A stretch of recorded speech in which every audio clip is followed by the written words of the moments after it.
right here, saved for the few. The game is yours to play now. The light provides. This is Eventide Radio.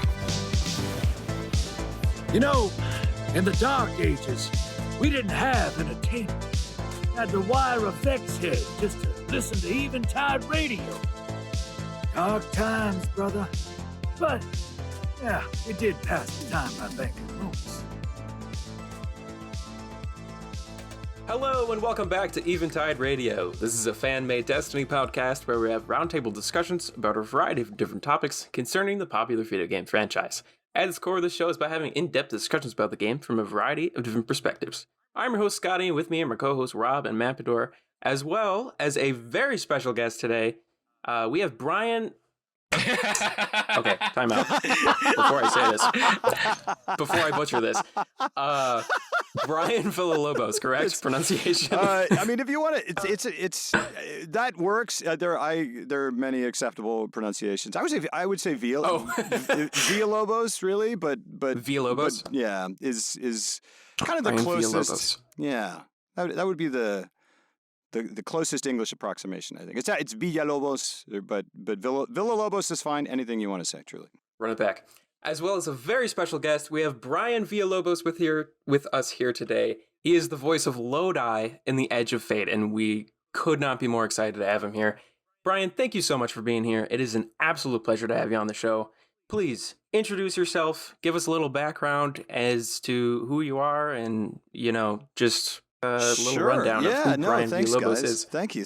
I'm very, very, very happy to be here. Thanks for the invitation. My name's Brian. I'm an actor. I'm a voice actor. I'm a dad. Most important.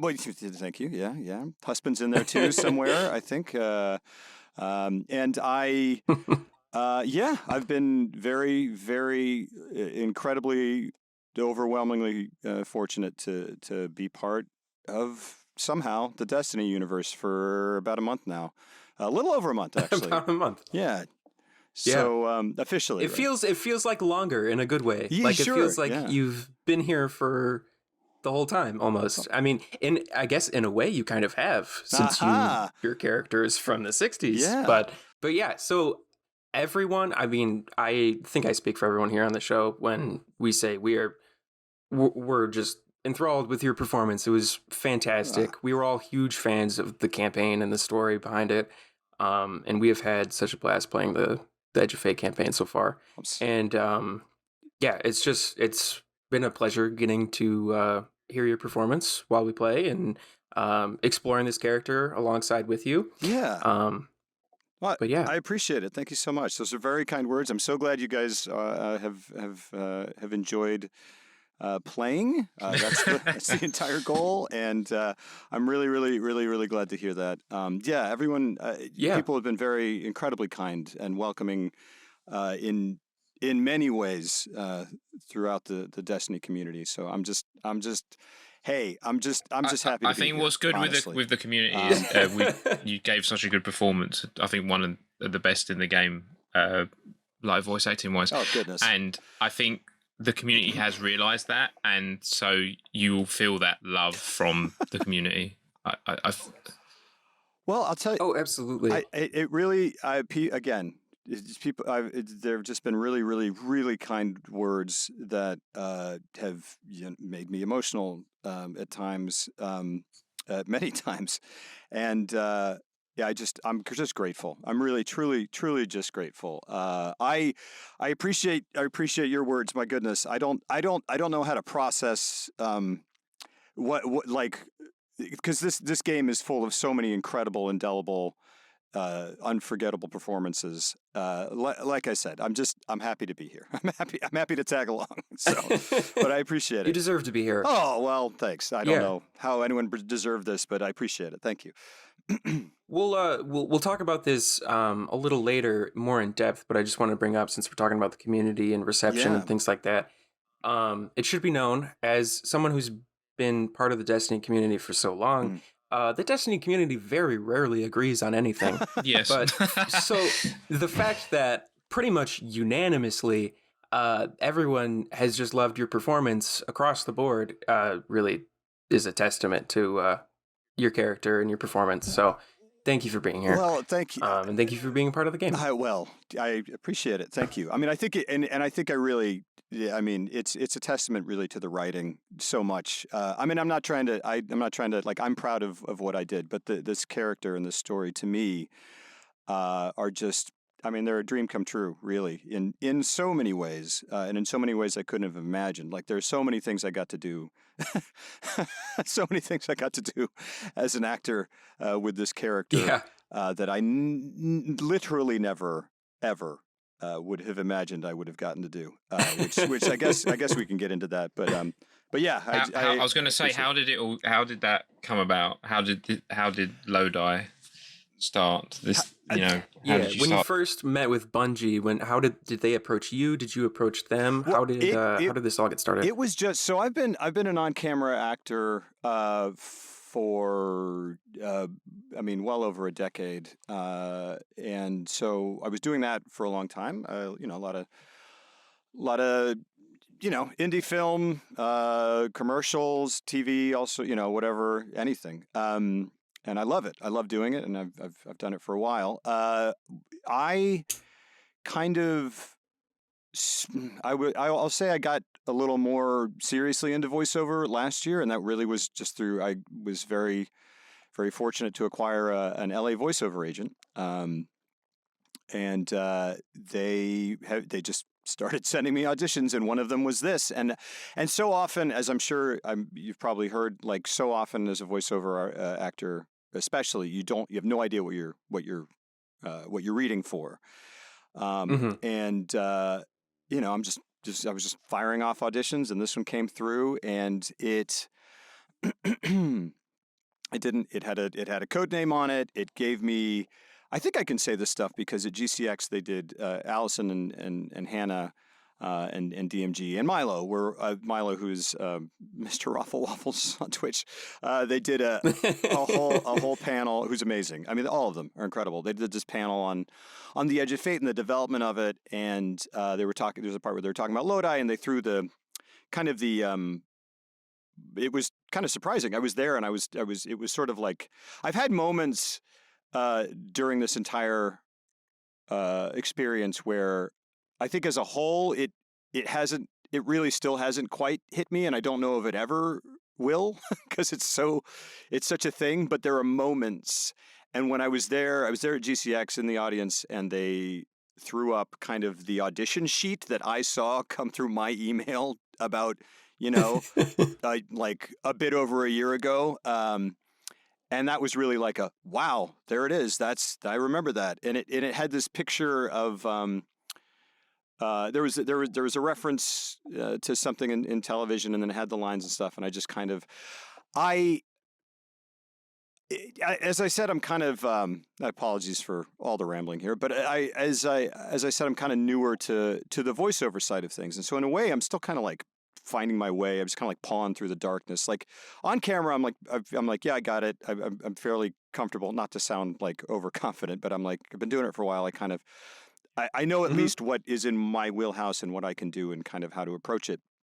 With voiceover, there's just, this is going to sound real silly, but like, you don't get to use your face.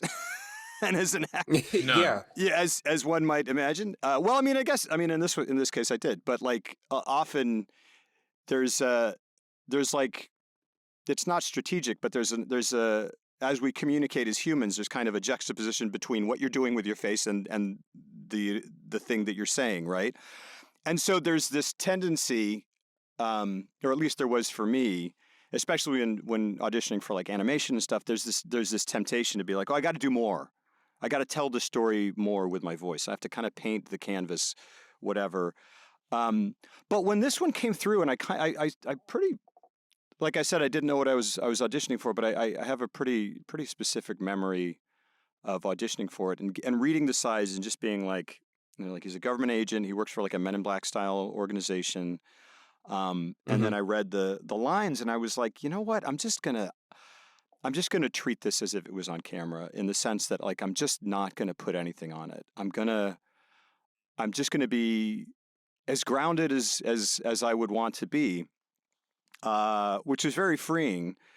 To kind of not, and I mean, I think I generally kind of like try to figure out the context, and then I'm as grounded and realistic as I and kind of dropped in as I can be. But this one specifically, I just kind of was like, I'm not going to worry about it, and then I sent it off just like any other one, and I can't remember how long it was, but I got a message, and they were like, hey, they're looking at you for this. Would you be willing to go to Sweden for a week?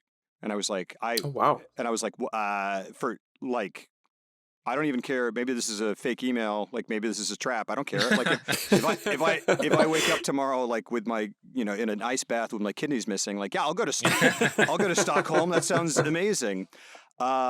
And so there was that process, and then there were like, and it turns out that there's an incredible cinematics performance capture company called Goodbye Kansas in Stockholm, and they are staffed with very, very kind, incredibly talented people, and they are the team who, along with Bungie Cinematics, did all the cinematics that you see in Edge of Fate and all of the.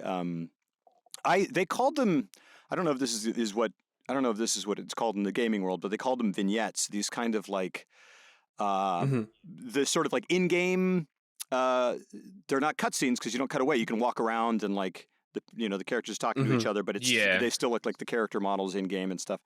So we did those, and we did a week of all that. But yeah, so they were like, "Do you want to go to Sweden?" And I was like, "Uh-huh." And then, I mean, it was pretty standard. They just kind of were like, "All right, here you go to Sweden." And then at some point I was like, can I know what this is? What is this? Like, I'm just curious. And then they let me know, and I was like, holy smokes. And I'd never played Destiny before, but I certainly was aware of it. And I have friends who've been playing it. And more friends since this happened that I realized had been playing it. Like, they're like, I have friends that like I've known for years, and they're like, what are you talking about, dude? I've been playing that for 11 years. And I'm like, oh yeah, okay. I was going to say, how long before you told them? I was under NDA and stuff, but but like, I was able to kind of tell everybody once it happened, and people were like, I told, my brother was like, my brother's a big Dark Souls streamer, and he got me into sort of, kind of that whole side of things, and so he's very into video games, and he and other people were like, does that mean I can shoot you in the nuts? Can I do that? And I was like, absolutely. That's the first thing I'm going to do. So it was which is interesting because like I said, we do these like this character, and I've just been talking nonstop. I apologize, but like this character. No, this is great. It's great. This character is like, I mean, it sounds convenient to say now, but like this is one of my favorite gigs ever, for pretty maybe obvious reasons, but this character, I on the page, he was so relatable specifically to me, and then as I've talked more to the narrative team and to Allison and Hannah, and learned more about the process of creating him and what their thoughts about him and their beliefs about his backstory and kind of what he's like the more I uncover about this character, the more like weirdly specific it is to me, in the sense that like there's so much like he is his primary passion is communication, which like as an actor, whatever, like that makes sense. But like he loves people. These are all these are all like, this is like a horoscope. You're like, that's me, but it's like but he also like he's a linguist, right? And I speak English and Spanish, but I've always been incredibly attracted to etymology and kind of word origins and sort of the similarities between languages and kind of unlocking cognates and stuff like that. He's kind of like, he's very much a rule follower, but also kind of is not in some subtle but subversive ways, and I think That fits me. He has glasses, and I have for many years, all my life, been told that I need glasses. Was that the push? Is this the final? Was that the final push? Are you wearing glasses now? Well, I want to say it would be nice. It would be nice to say I tried them. Gosh, for the first time probably maybe a year ago, maybe a little longer ago. And then I think, as is tradition with glasses owners, like I immediately lost them, and then was like, all right, well, that's it. All right. But I found them recently, and I've kind of put them on again. I'm going through this period of like, people would be like, you squint a lot, you need glasses. And I was like, well, yeah, but like, here, let me see your glasses. And then I'd put them on and I'd be like, no, that's really painful. That's way worse. And they'd be like, well, they have different prescriptions, you know? It's trying someone else's prescription. Right. But every time. I wonder now if you wore them out, if someone at some point will like double take, like you walk past someone on the street. Right. And they're like, I recognise that guy from somewhere. Maybe. Yeah, it's interesting. That hasn't happened yet. It happened at GCX where people were like, "Wait, are you?" And I was like, "Oh yeah, hi." But like that makes sense. That's a pretty kind of concentrated sampling of people. Yeah. But I wonder if you put the glasses on and went out, like the horn rimmed. Yeah. And then someone's like, aren't you from the 60s or something? Yeah, right. It's like a Clark Kent situation. Yeah. They go, I don't know. Yeah, they're not recognizing the game, but they go, you seem like a time traveler for some reason. Yeah. Because that's the other thing is I am in a lot of ways because that's what a huge help with this stepping into this gigantic world in so many ways in on multiple levels, like, was that they were like, I was like, okay, so I have 11 years of Destiny lore to catch up on, or else I'm going to get, taken to task when I don't know, by the community at large or whatever. And it was very, very helpful that they were like, well, kind of, but he's just sort of this like extremely aggressively normal dude.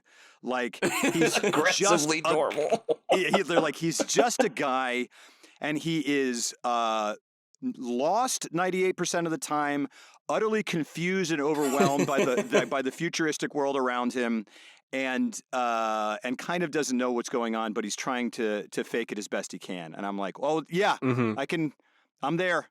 I'm with you. Done. I can every day of my life. Yeah. It's one of the only like fish out of water stories I think we've had in the game, other than maybe Crow. But he had context behind things. Yes. By the time we meet him, so yours is like the first, like, he's completely new to everything. Right. Crow is just like ineffably cool, like all the time. Like he's just the coolest dude on earth. And I think Lodi, very much to my benefit and joy, gets to be a little more like, what is it? What is it? Huh? And so, So yeah, there are so many good moments where he's just like, they'll say some crazy sci-fi jargon, especially probably Oren will say something completely off the rails, and Lodi is just like, okay, sure, I'll just pretend what I know what you're talking about. That's cool.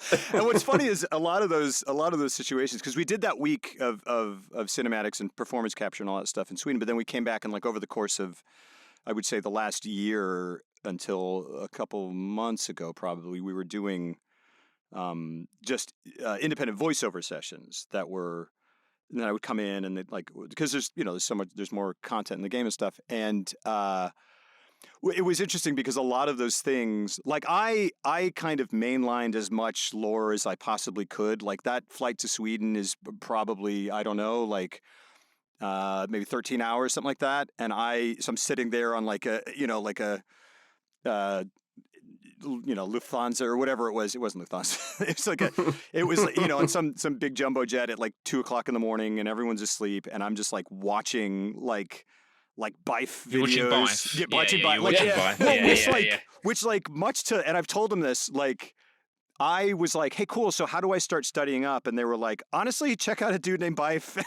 Check out like he's got a 10-hour video. Yeah. Right. Yeah. And I tried that, and then I also, what I really did watch was like, so I was watching some Bife and stuff, but then I also was like absorbing like there are these videos on YouTube that are like Destiny the movie, right, where it's like every cutscene ever. Oh yeah. And like I look at one and it's like, 30 hours. And I'm like, oh, okay, that's not okay. All right. Well, we'll try to like, and then I see another one that's like Destiny, the actual movie. This one's 70 hours. And I'm like, okay, I guess I should do that one.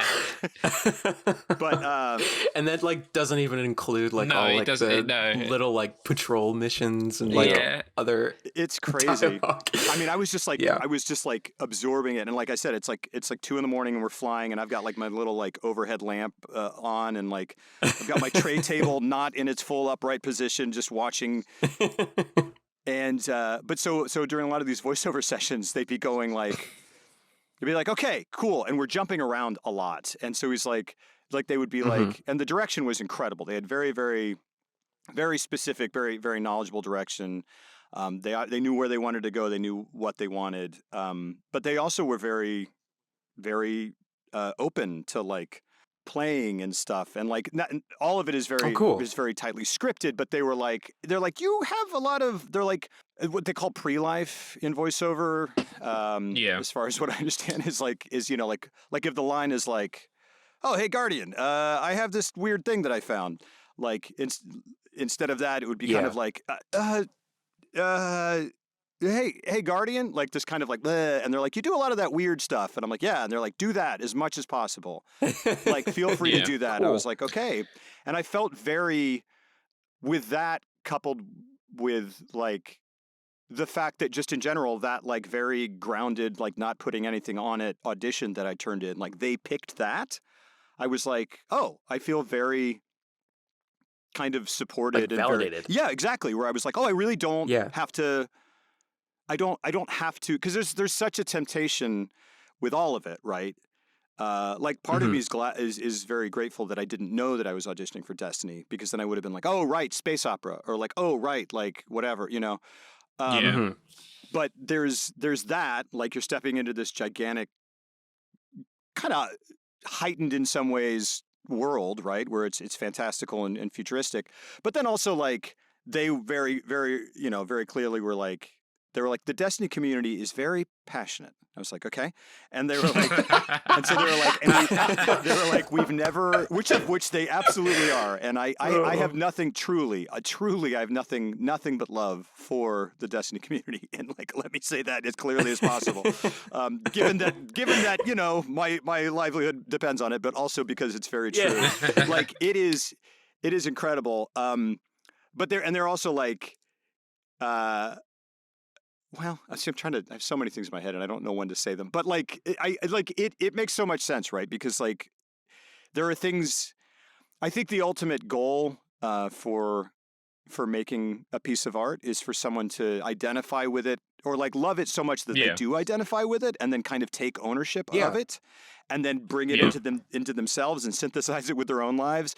And that is absolutely what has happened over the past 11 years with Destiny. But the result is that like, when you do that, you go, yes, this is mine. I love it. And then when someone changes it in a way that you don't recognize, you go, that's my thing. Don't do it. Don't mess with that. And it's like Star Wars, or it's like, Lord of the Rings. Like that's people struggle with change. Absolutely. And I do too. Very immensely. Yeah. I do too. I mean, like I've definitely had moments when I've been like, oh, that's not Batman, or like Ninja Turtles wouldn't do that, or whatever, like, so I fully understand it and like fully empathize with it. But they were like, the Destiny community is very passionate.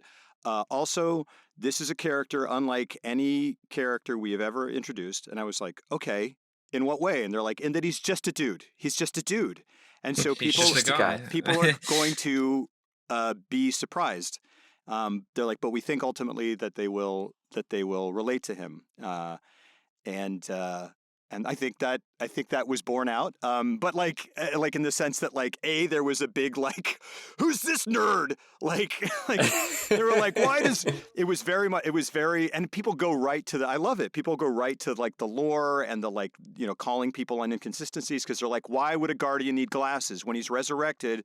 He doesn't. And I was just like, and I was like, okay, cool, but like, whatever. I was like, this all tracks. This is all okay because he's not a Guardian. Yeah. But people were like, like, what? This dude served me a latte last week, and I was like, it just was hilarious. It was really, really, really funny. And I was like, but I think because there's such a temptation to be like sort of paralyzed by the knowledge that I was stepping into something that was that beloved, and that at times has had things that weren't warmly received. The one thing, I think the one thing that I'll maybe give myself some credit for was that I kind of realized somehow innately that I was like, that is not going to help me to focus on that, to think about that, to try to live up to anything. The only thing that I can focus on is like the thoughts and feelings of this character and the experiences he's going through, and to try to put myself there, shut out everything else. There's this vast cosmos that he's dealing with, but he's also just a human being who's been thrown into this, which again mirrored my own experience being thrown into Destiny. And I just kind of, I related to him very easily, and then they were very, very kind and supportive in so many ways. So I think it was very helpful. I think you asked me a question 45 minutes ago. I don't know what it was about, but you felt like you got to play a bit of yourself in Destiny. Yeah, I mean, that's awesome. Yeah, and it really, like, I mean, I think there's a thing where it's like, oh well, actors just playing themselves is one thing, but it was like, it really was the way this guy is written, and sort of the kind of we're both Latino dudes who get mistaken for white guys all the time, and it's like, I get it. I'm with him. Wow. There was so many, which I'm half, so like totally, it's all legitimate. That's not like a point of pain at all. It's all fine. But but like there was so much on the page even, and then in more conversations, and then even like recently. Allison did kind of this talk with Bife that was just like an hour-long kind of Lodi thing that I didn't realize was going to happen, but I just listened to her talking about Lodi and what she thought and how they developed him and stuff, and like more backstory. And there's stuff that like Bungie has just done so much of the work for me in terms of prep. Like they just kind of they like built out so much of his world between this and then like the stuff in the collector's edition. Like there was stuff where I was like, the collector's edition came out and was announced what was in there, and I was like, wait, there are handwritten letters to and from his family that I could have read before I recorded any of this. Like, holy smokes, Can I please? There's like a playlist that I didn't know about until after. I was like, I wish I had this 6 months ago. This is amazing. But it's really incredible. Yeah. It's been that's awesome. Did you get to speak with anyone else from the cast of the Edge of Fate? So I didn't get to meet Maggie, who voices Orin. I didn't get to meet Deborah Wilson. But when we were in Stockholm, this was huge because I met there are these two wonderful, incredible actors. Named Alison Kalevis and Richard Sloniker, who have done like, and there have been more, but they have done like so much of the performance capture. They do all the mocap for all the cutscenes. It's facial performance, it's physical performance, and they are absolutely, and they're incredible actors, and then they're incredible like movement actors that I like. Yeah, and that is a skill that I do not feel like I have refined in any sense, and they're incredible at it. And they've also voiced characters in Destiny. Like Richard is the voice of Glint. And Allison. Oh, no way. Yeah. And Allison has voiced people throughout. But they were both incredible. Because I mean, so much of this, like especially in a universe like this, in a story that has these gigantic stakes and like they're like Lovecraftian entities like entering my body and stuff. Like anything. I have so many questions about that. We'll get to that. Right. I am so excited. Phrasing, perhaps. Maybe I shouldn't have. Yeah, but especially when you're trying to again kind of synthesize these ideas and kind of express them as a human experiencing them, like anything that helps to ground it is gold, right? And to have Allison and Richard there, and to actually be able to act with people and look into their eyes as I was speaking, like, I mean, as an actor, so often all you have is like, you have, the writing, you have the thoughts of the character, you have the kind of experience of the character, and then you have the eyes of the actor in front of you. And so much of voiceover, you don't get to do that. But that's what was so wonderful about getting to do this week in Stockholm at Goodbye Kansas was Allison and Richard were being there just as actors and performers and fellow artists, but then also like I'd never done performance capture before, and they've done it for 11 years, at like the highest level, and so you could bounce off of them, and they could like impart their wisdom on you and fully. So much of I mean, they taught me things. Everyone taught me things. I was constantly learning at every stage of this, so much. But then also like just having them there for like when I would screw up and I'd be like, oh, sorry, I forgot that. And they're like, no, it's cool. It's fine. And they were just so patient and so kind. And they are wonderful, like wonderful, wonderful actors and wonderful people. So I didn't get to meet Deborah or Maggie Robertson, who's the voice of Oren. Who does a fantastic job. And Deborah Wilson is a legend, like, my gosh, yes. in so many ways. I've been a fan of hers since, like, Mad TV, but, like, she's gone on to do, like, incredible voice work, obviously, as Savathun, and now Ikora for this expansion. And then weirdly, this is strange, like maybe 10, 11 years ago, my wife and I did a very, very independent movie, in Texas, and one of the other people on the cast was Todd Haberkorn, and I no way, yeah, and like I was like, oh cool, and we met, and he was great, oh, wow. It was wonderful, and then like 11 years passed or whatever, or I don't know, gosh, so I guess it must have been probably around the time Destiny was coming out. I don't even know. Yeah, maybe he hadn't even been cast yet. I'm not sure. I'm probably not then. And then like I fast forward about a decade, and here I get this role, and then I start looking up the cast and like who else is in it, and I'm like, holy crap, Bill Nighy and like yeah. Nathan Fillion. I think I knew Nathan Fillion was there, and Lance Reddick, and then I was like, Todd is the Drifter, what?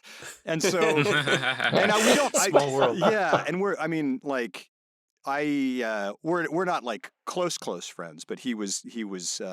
I say that just in the sense that like he may not remember doing that movie, but like it was great. It was a lovely time, and he's really, really great. He's a really great dude. He's amazing as him. It's so entertaining, just incredible. So sorry to shift gears a little bit, but you kind of already answered this question mostly, so feel free to like be like, I already answered that, dude. Yeah. But if you're comfortable with it, yeah. What parts of your personal life did you draw from to create Lodi? Because I know you mentioned, he's very relatable to you, and you have, so many similarities you can connect with this character on a very fundamental basis. Is there any particular experiences or aspects of your life that you drew from to make Lodi happen? So yeah, I mean, I think, honestly, a big part of it was kind of the freedom to not put anything on it and sort of be as sort of naturally and idiosyncratically the character and myself at once as I wanted to, really, and they would kind of with the promises like, we'll reel you back, or we'll guide you if you need it, but like they really, really were very open. Mm-hmm. And so a lot of it was kind of just baked into my body as someone who was going through a large experience that was kind of overwhelming in some ways. Mm-hmm. So that translated very easily to Lodi. But I think I just related so much to, like, something that Allison said is that, like, one of his defining characteristics is kind of his openness to things. Like, just sort of kind of, he's like, I don't know what's going on, but like, I'll try to figure it out. And I think, in a lot of ways, that's sort of the life of an actor, really. Like, it's kind of like taking the things that you know, like every role is like taking kind of your experience and then applying it to a new situation. You're like, okay, I've done this before, but I haven't done this exact thing before. I'm going to try to see what applies to it. So there's that. Yeah. In a lot of weird ways, there were parallels there. I don't mean to keep, name checking Allison, but she like recently was like, if he was envisioned kind of as like a D&D bard character. Totally. Right. That's a great which is really cool. And I'm kind of, I recently got sort of an introduction to D&D and got to play a bit, but I never really have, and I'm new to that world too. But like, someone asked me recently to kind of like, if essentially same thing, if they were like, if Lodi were to play D&D, what class would he pick? And I was like, I think like bard or cleric. And and then to hear her say that was like immensely validating. And I was like, I said the same thing. She's like, yeah, rock and roll. And so there's this very like I want to help and serve and kind of please people aspect to Lodi that I very much share, and which that story perhaps bears out, where like I got something right and I'm like, Allison, I did the right thing. I did the right thing. He's very like, I think I was very like, as an actor, not to keep relating it to this, but like, there's also sort of an element of like, that I realized a few years ago, that like a big part of what I enjoy about it, like I love it. There's nothing I've ever wanted to do more professionally or creatively. But like, there's a large element of it that appeals to me that I didn't realize fully until a couple of years ago, is that it changes all the time. And like, because you go from you get done with one project, you go on to another, you go to and it's like a new thing, but all within a context that you're somewhat comfortable with. And I get kind of, I think it maybe, I moved a lot as a kid, and I used to kind of like, some people would be like, oh, that's torture. And I was like, no, I liked it. You got to start over, or you got to like kind of change context every 2 years or every year for a while. I am kind of energized by certain kinds of change. Other kinds of change I'm incredibly paralyzed by. But like, there are certain kinds of change that and sort of newness that kind of really energize me, really excite me, and kind of bring a lot of joy to me. And I think Lodi has the same sort of thing, where there was a piece of dialogue, and we've recorded so much of it that I like, honestly, I hear stuff and I go, I do not remember recording that. But like, there's a piece of there's a piece of dialogue where, I don't know what to spoil and what not to spoil, but where there's sort of they kind of confirm that Earth made contact with extraterrestrial beings, which like, all right, is maybe a foregone conclusion now that he's being like, puppeted by the sun or whatever. But like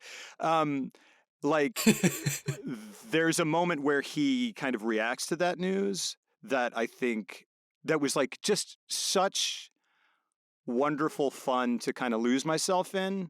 Yes, and I just played that side quest like the other day, and he's like ecstatic. I remember that. That's awesome. Well, someone brought it up to me because they were like, "Oh, I love this part," and I was like, and I had totally forgotten it, and I've forgotten so much because I'm a bit like a hummingbird in that sense.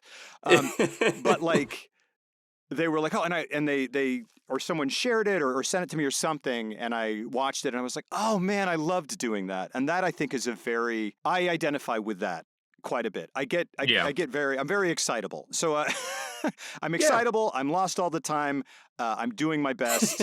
And I'm kind of, there's this element to him where he really wants to do the right thing.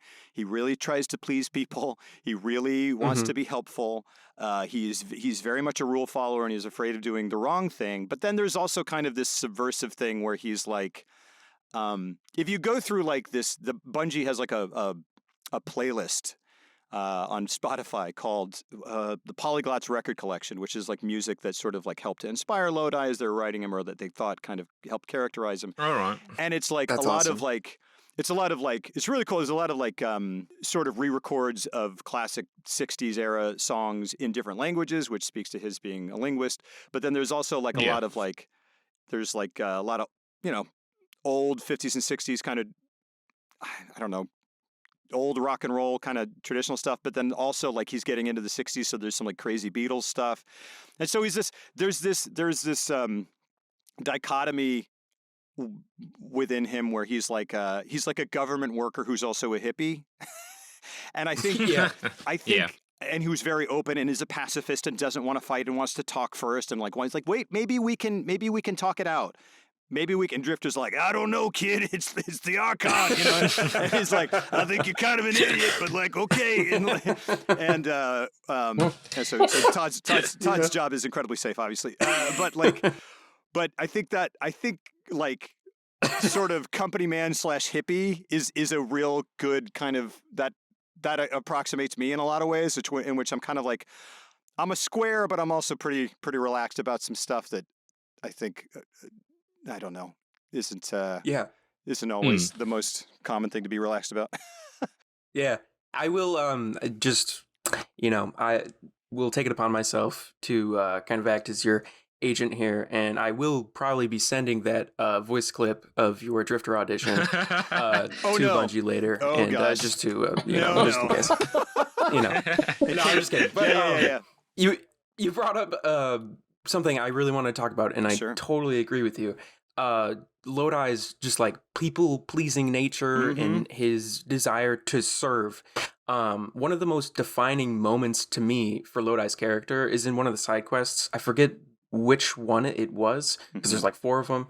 But Orin is trying to warn Lodi against becoming the next emissary, about how the Nine are manipulating him, how the power that they offer isn't worth the price of autonomy. And Lodi declines the warning, and he says something along the lines of how he believes that if serving as the emissary of the Nine is what he's meant to do, then he'll do it. Yeah. And that he wants to do good if this is the way that he can do it, right? Like, if this is the opportunity I'm given, if this is the way I can do something good, I'm going to do it. And I just think that is like his biggest defining moment. So if you could pick, if there's one moment in Edge of Fate that you think defines Lodi the most, like this is like the apex of his character, what would that moment be? I think, oh boy. I mean, that's a really great poll. Like, that's a really great choice, because I think in so many ways it is so much of of who he is, right? Like, he has the whole thing about, he's like, no one else should ever have to experience this. Like, no one else should have to go through this. Yeah. So I will do it. And he's got this like, this kind of martyr complex that I honestly have in some ways. It's much smaller scale ways, but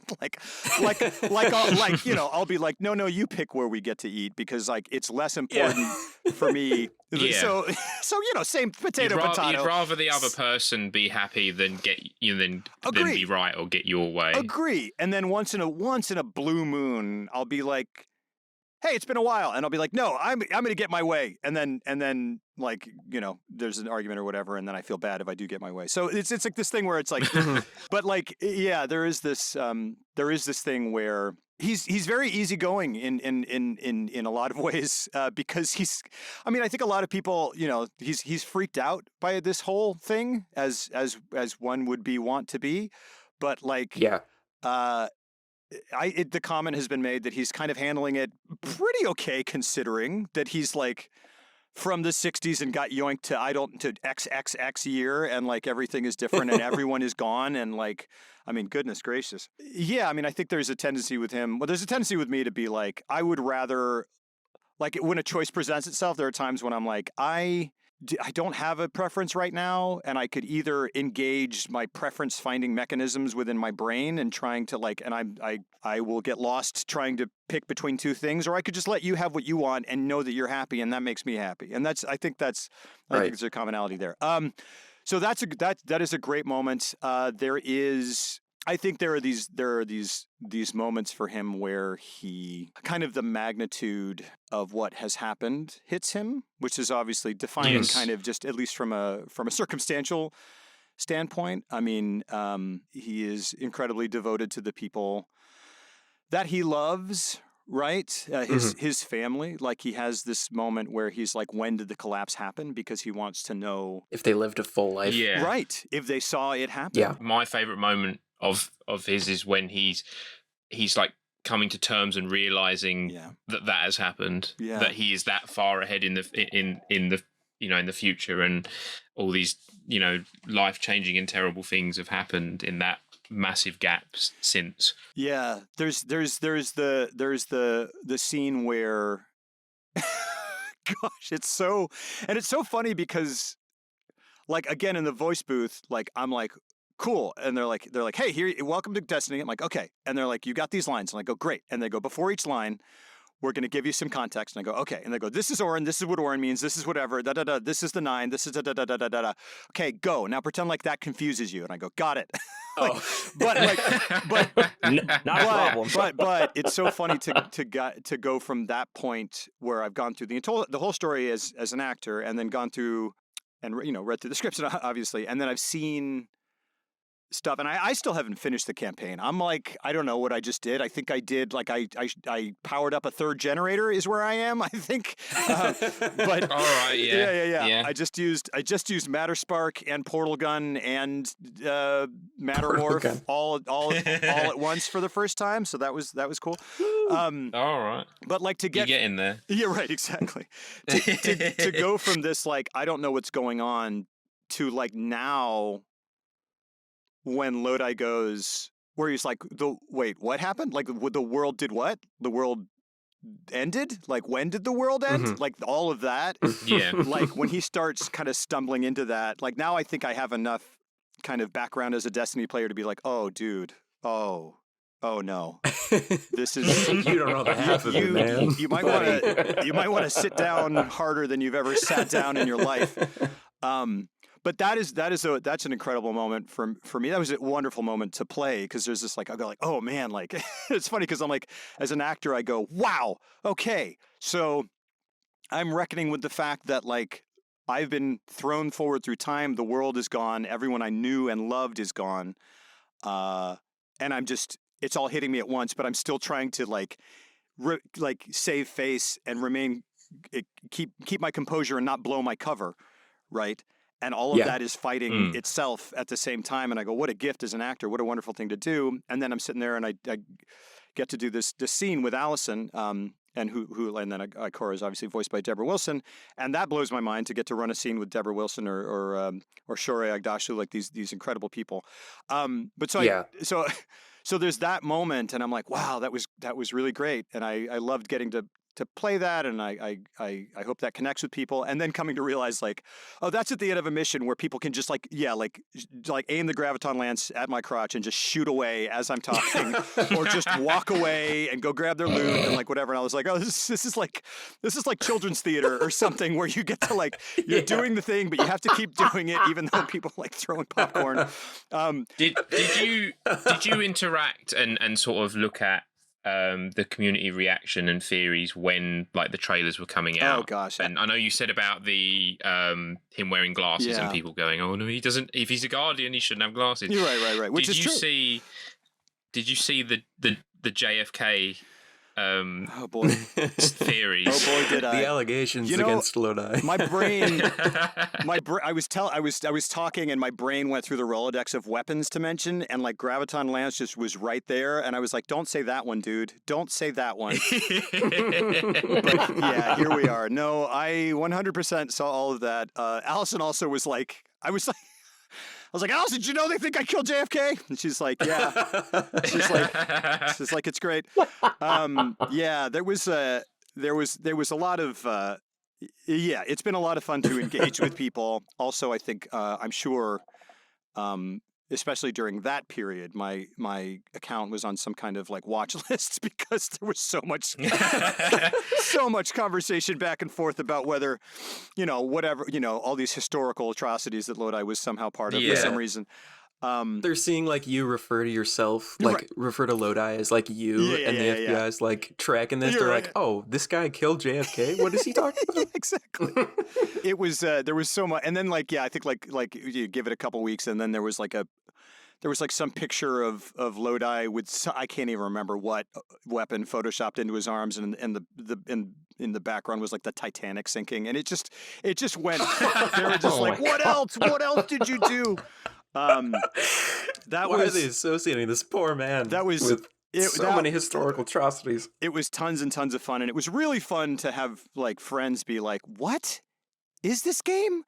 Like you, what did you do? You were part of, your Lee Harvey Oswald. What's going on?" And I was like, "You did what to JFK?" Yeah, exactly. I'm like, "It's not a. Don't worry about it. It's a." Yeah. And you're also possessed by a planet? You're right. Which, my gosh, yeah, that. Oh boy, that. I think that's the stuff that I was like really the most nervous about. Really, like it was. Sure. It was. Like I said, I kind of like I gave myself permission to kind of like not think about a lot of the kind of scale and stepping into this game and this community. But like when they were like this, I kind of knew what the 9 was, but then I was like, yeah, I do need a primer, and they were like, this is the 9. And then they were like, cool, here where you're going to do different voices, and I was like, oh, and I don't know, sometimes I get like scripts ahead of time, and other times I don't. And there were like, and I don't know what the difference is, and I don't know if I'm missing scripts or whatever. But like, I do remember that when I walked in, I feel like the first time they were like, "Cool, you're going to be planets now." I was like, "Oh, am I?" Oh, and then we were like, "Yeah." In about 45 seconds, let's let you know. But it was incredibly helpful that they were there. I had every confidence that they weren't going to let me stray off in a direction that they couldn't use, at least for their tastes. Yeah. But yeah, I got home and was like, so I just played a dude who's been thrown forward through time by Lovecraftian planet deities, and then is possessed by 9 of them, and one of them wants to bone him. Me. I am now playing the sun hitting on myself like real hard. And and I'm like, honestly. Hey. Go ahead. Oh, you get home from work. Your wife's like, how are you doing? You're like, I'm so knackered. I've had a planet's been inside me all day. I just want to sit down, man. Exactly. She's like, I get it, honey. It's that old story. Yeah, it was that was the thing where I was like, I did those, and I was like, I don't know. Is that what you guys wanted? And they were like, yeah, we got it. And I was like, okay. And it also was like the knowledge that like, potentially there would be more going forward, right? Or like we're like laying down what these characters sound like for the first time. And it's the sun, and it's Mars, and I was like, golly. I try not to get intimidated by a role too often, but I was like, that's a lot. But I'm also kind of glad it's overwhelming. Yeah, it can be. But I also just was like, but hey, in that same spirit, I was like, let's roll. And I think I'm glad I didn't have like a year to agonize over, because I could have spent a year on that and like still really messed it up. And I'm glad we just got to go. Here we go. So yeah, just let it rip. Let's see what comes out naturally, and we'll build on it from there. And that stuff, that was by far some of the most fun. All of it was incredible fun, but like, doing this guy was a lot of fun. Yeah, that's part of what makes the performance so impressive and special, apart from a lot of other voice acting performances, is that you're not just playing Lodi. You're playing 10 characters, right? It's as is Maggie, as Orin, right? She gets to do some of that as well. Yeah, and it's amazing. Exactly. But this is like, I don't know, the first time in the game where we get to hear all of the different members of the 9 actually speak and argue together. Yeah. Which is such a huge deal, because they've been a part of the game since the very inception of the game. And so these are huge characters, and I thought you did a great job handling what I would personally, I'm not a voice actor, but I would definitely be overwhelmed. It's like, hey, you're playing 10 different characters. Yeah. Go for it. Like, I'm sorry, I'm what? Like, that's a lot of pressure, it feels like, but I thought you handled it very well, and I think that's just so cool that you got to do that. It was awesome. It was absolutely, without question, some of the most fun I've ever had. I got off those those voiceover sessions, and like I said, I've been doing it since last year, really, and I I got home and would just like look at my wife and be like, honey, this is what I always dreamed it would be like, is to just go, like truly to go into a booth. Because again, I love acting and I've done that for a long time, but like going into a booth, and I've done some other stuff where it's like you have to time it to things because you're dubbing and like you whatever, and there's all this stuff, and there are all these like strictures to it. And I was like, oh, well, this is Destiny, so it's going to be very clamped down.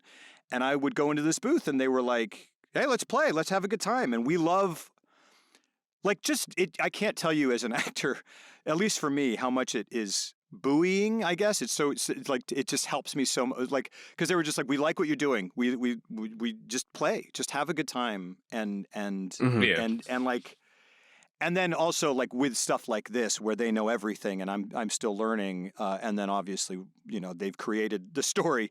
It just, with something like that, like navigating your way through being planets in a person, like it just helps so much for them to like, because they knew exactly what they wanted and they were giving me kind of, not guardrails, but they were like, bump back this way. Let's do this. Okay, let's try that. Great, we got it. And so it was really, really very, very, very helpful and very supportive, but it was a lot of fun. Yeah. That's awesome. I'm very excited to see where this goes because obviously he's the emissary now, so we're going to get a lot to that, and I'm very excited to see God willing, what other conversations they have. Yeah. Like, do you have a favorite member of the Nine? So I've been asked this, and it's tough. I think the ones I spent the most time with were 3 and 9. There is some that I'm really, really interested in delving deeper into. I think now it has to be either 3 or 9, and I think it would probably depend on the mood I'm in. Sure.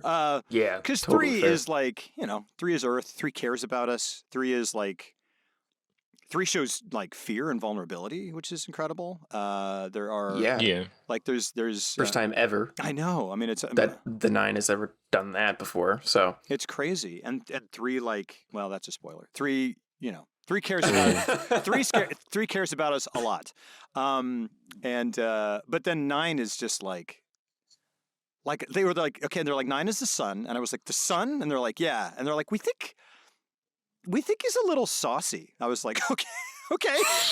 Saucy. They're like, we think he likes his gig. He likes the power, and he's kind of sweet on Lodi. And I was like, okay, interesting. It's like good. So good to know. He was tons and tons and tons of fun. Like I think, my goodness, yeah. Like I said, I'll stick around as long as they'll have me, and it would be a dream to do more 9. Yeah, absolutely. Yeah. Was it fun? Because there's a couple.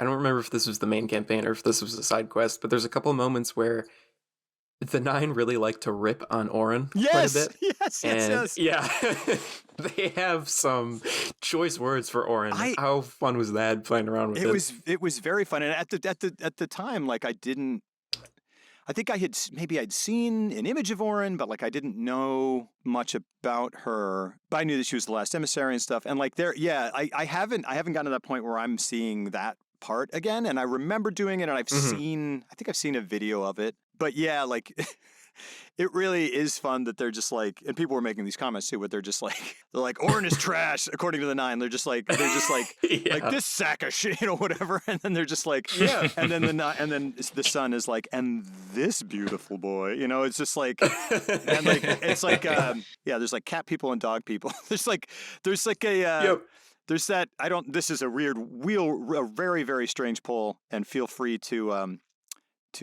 cut it, but there's a Disney movie called Bolt about a dog that's voiced by John Travolta and a little girl named voiced by Miley Cyrus. I don't think in universe that's the story, but that's my headcanon.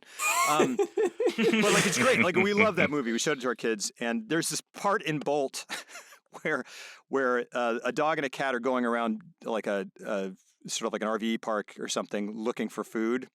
And he's like, it's just easy. Go check this out. Like, you just knock on their door and you make a dog face. And he like knocks on their door and they go, what is it? And they look at the dog and he makes a little cute dog face and they go, oh, here you go, boy. And it just goes through that a couple times. And then the cat tries it and the person opens the door and they go, get out of here, fucking cat. And they just like throw something at him. That is the most long-winded, the most long-winded 2012 analogy for the way that the son feels about Orin or appears to feel about Nine and about Orin. I am so glad look, guys, I didn't realize I was among Bolt lovers. I haven't seen the film since I was a lot younger. Right, fair. But I grew up with that. That was like, oh man, I love that movie. I love that movie. Yeah. Play Edge of Fate and watch Bolt in whichever order you please. Do them both at the same time. Yeah, while you're doing your solo ops grind for light power level, you can watch Bolt. Just have it on the second monitor. Throw on some Bolt. Also, jump on IMDb and raise that score. Why is it 6.8 out of 10? Oh, that's nonsense. That's nonsense. Too low. That's some nine. That's some. I agree. That's. I will say the first time I watched it, and it's like, is that John Travolta? And it does sort of throw you for a curveball because you're like, oh, you're like hoping he's saying Sandy at some point, and then he never does. That's great. Another funny thing about Orin and Lodi and the relationship they have with the Nine is I find it so funny that, the Nine are very known for being very dramatic and almost Shakespearean in a lot of the words they use, and their like word of choice that they use to refer to Orin is just quitter. Like, you're just a quitter. I just love that. Right. If the prior emissary hadn't lamed out like a bee. Lamed out. Yeah, right. Yeah, totally. No. It's awesome. I keep like, so I'm at the point where you're getting I'm at the point in the campaign where like Orin is kind of coming in and kind of having some interactions with Lodi a lot. And it's just so nice to see that because, like, again, as a voice actor, especially except for the PCAP stuff, like you don't get to, it's so nice to see the other half of the conversation filled out that you're just kind of like you're kind of tossing out there. And Orin is awesome. Like, Orin is really, really great. Like I love her performance. She's also just got like a wonderful voice. So are there, speaking of, you don't have to spoil who you've already interacted with. I don't know if you've recorded voice lines with characters that you haven't yet, and I'm not going to ask that. No, so are there any like deceased characters from Destiny, like Cade or Callus or the Witness or the Speaker that you wish Lodi had a chance to interact with, or maybe that you think Lodi wished he could have interacted with? Boy, the Witness, he'd be like, I could have talked him down. We could have, like that could have been, guys. Excision was not necessary. Guys, the power of friendship. I could have sat down at a really big table with all those people. I mean, like, I would want Lodi to interact with Cade, but I just would be so incredibly nervous the whole time because I just would want, both as Lodi and myself, would just want Cade to think he's cool, like want Cade to think Lodi's cool, like just to accept him, like please just be like, please, like I just want his approval so much, like he's the coolest dude ever. I think a good fire team of three would be Cade, Lodi, and Amanda. Oh, so who I also have not met. Him watching Cade go off and do all this crazy stuff. Yeah, and then Amanda following close behind and thinking, oh my god, you're gonna die. Right. Lodi's like, I'll just pilot the ship then. I'll be here. Yeah. I think if Lodi and Cade met, I feel like Lodi would like be the kind of guy that like subconsciously adopts some of like Cade's like mannerisms or something. Yeah, like when he wants to be him so bad. He would want to be him so bad. And I'm talking about Lodi, not me. I am also talking about me. Like, I mean, the fact that like you show up and like Lodi's like flipping the Drifter's coin like poorly, is really. I love that moment. I forgot about that. That's a really nice thing. It's so perfect. I love because he also like, it's interesting too because he also kind of like, he just kind of butts heads with the Drifter immediately too. Like he kind of does, is like, and it's funny because the flipping coin part comes like right after he's like arguing with him. Yeah. It's like, that guy's pretty cool. Yeah, he's like, I like him, but you know, he also like I do respect him in that like I think Drifter is like so cool, but like also so like far from what Lodi is that he kind of can butt heads with him because he's like, there's no way I'll ever be that guy, and there's not like they're so oil and water, but that's kind of what makes their interactions really great. Like whenever like, and it's Todd, it's great. Is whenever he's like, hey kid. You know, he's like, you could use a drink or whatever. I'm just like, oh, he gets to have a drink with Drifter. That's amazing. Also, probably don't drink that drink, but like, be there and sit with him. Yeah. I think with Cade, or like Vex fluid or something. Right, exactly. I think with Cade, he just would like. Cade's like, sounds weirder to say, but Cade's a little. I don't know. He's a little. I don't know. He's able to fall in line a little more. Not so much. I don't know, but like I feel like he kind of like. He would just totally idolize Cade, like 100,000%. I think so too. Just like that outlaw, iconography, basically. And I think Lodi would see that and be like, man, I wish I was that like easygoing kind of guy. Exactly. He would totally be like, let's show him that Shape 8 final. And they're like, what? He's like, nothing. I didn't say that. That's good. I just heard. Yeah. I mean, I honestly think that like his just like unfettered joy at first contact is like a big part of him too. But just also, like childlike wonder almost. Yes, that's a huge part of him, I think, is that joy and wonder and like excitability in every sense of the word, which I would say I share. But also like those moments with like Cora, like, and just, I mean, and obviously it's because she's someone sort of that is that a spoiler at this point? Well, that he has a connection with, and those moments where, gosh, there's a line that I got to recently in a playthrough, and she doesn't know the things that she will know yet, and she says, she says something. I mean, so much of it has like double meaning when you go back, but like she says something, and he's like, you can trust me or not, Miss Ray, but I'll always have your back. I always have. And I just was like, oh my gosh. Which is like, sorry, that's a ridiculous, sorry. Because it's my stupid voice saying it. Sorry. I'm not like being affected by my own performance. I'm just talking, like the writing really gets me there. And I think that's such I was a little affected. Yeah, I think personally. By your performance. Yeah.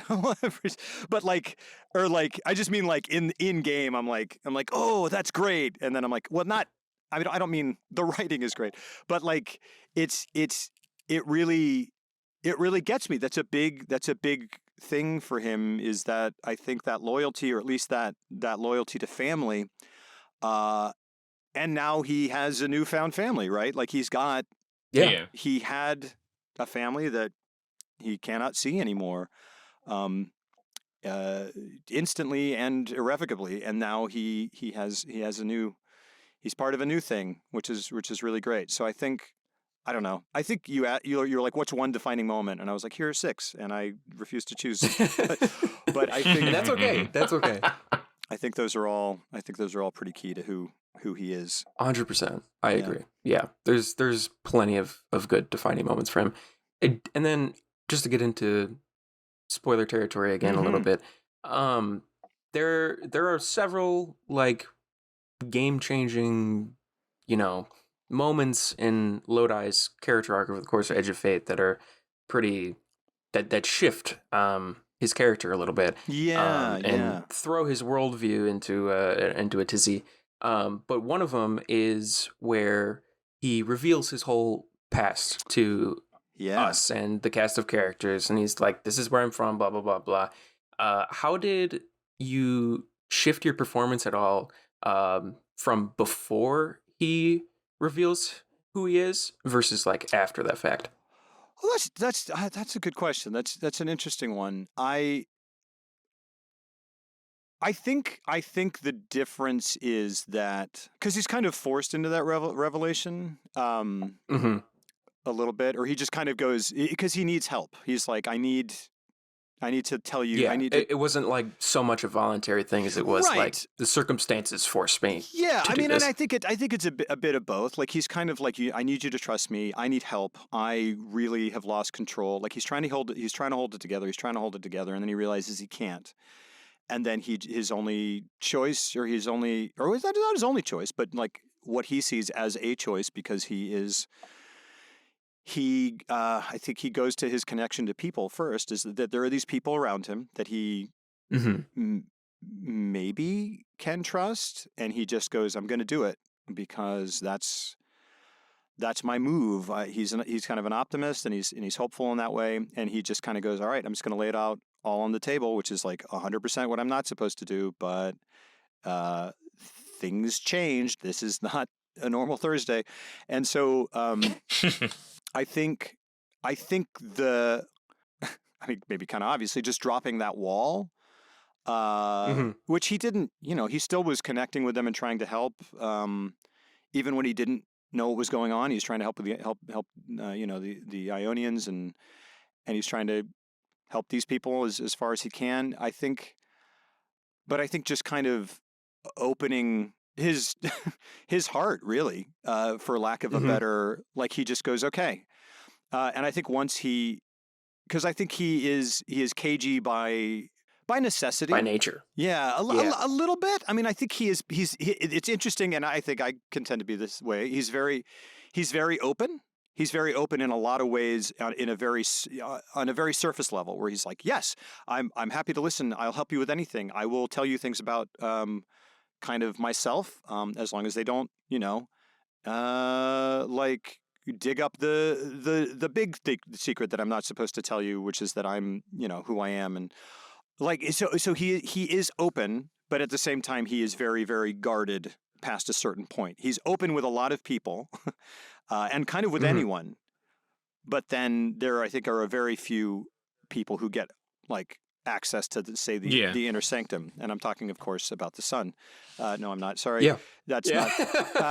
Sorry about that. No, but I think he's kind of like once he does trust someone, I think he just kind of like lets it all out there, and he's very open with his emotions and with what he feels about what he's gone through, and he's very very able and willing to ask for help, and I think it was just that. It was like, and I honestly feel like it was a shift from I want to trust you to you're my family and I have to trust you. Like you are my people now.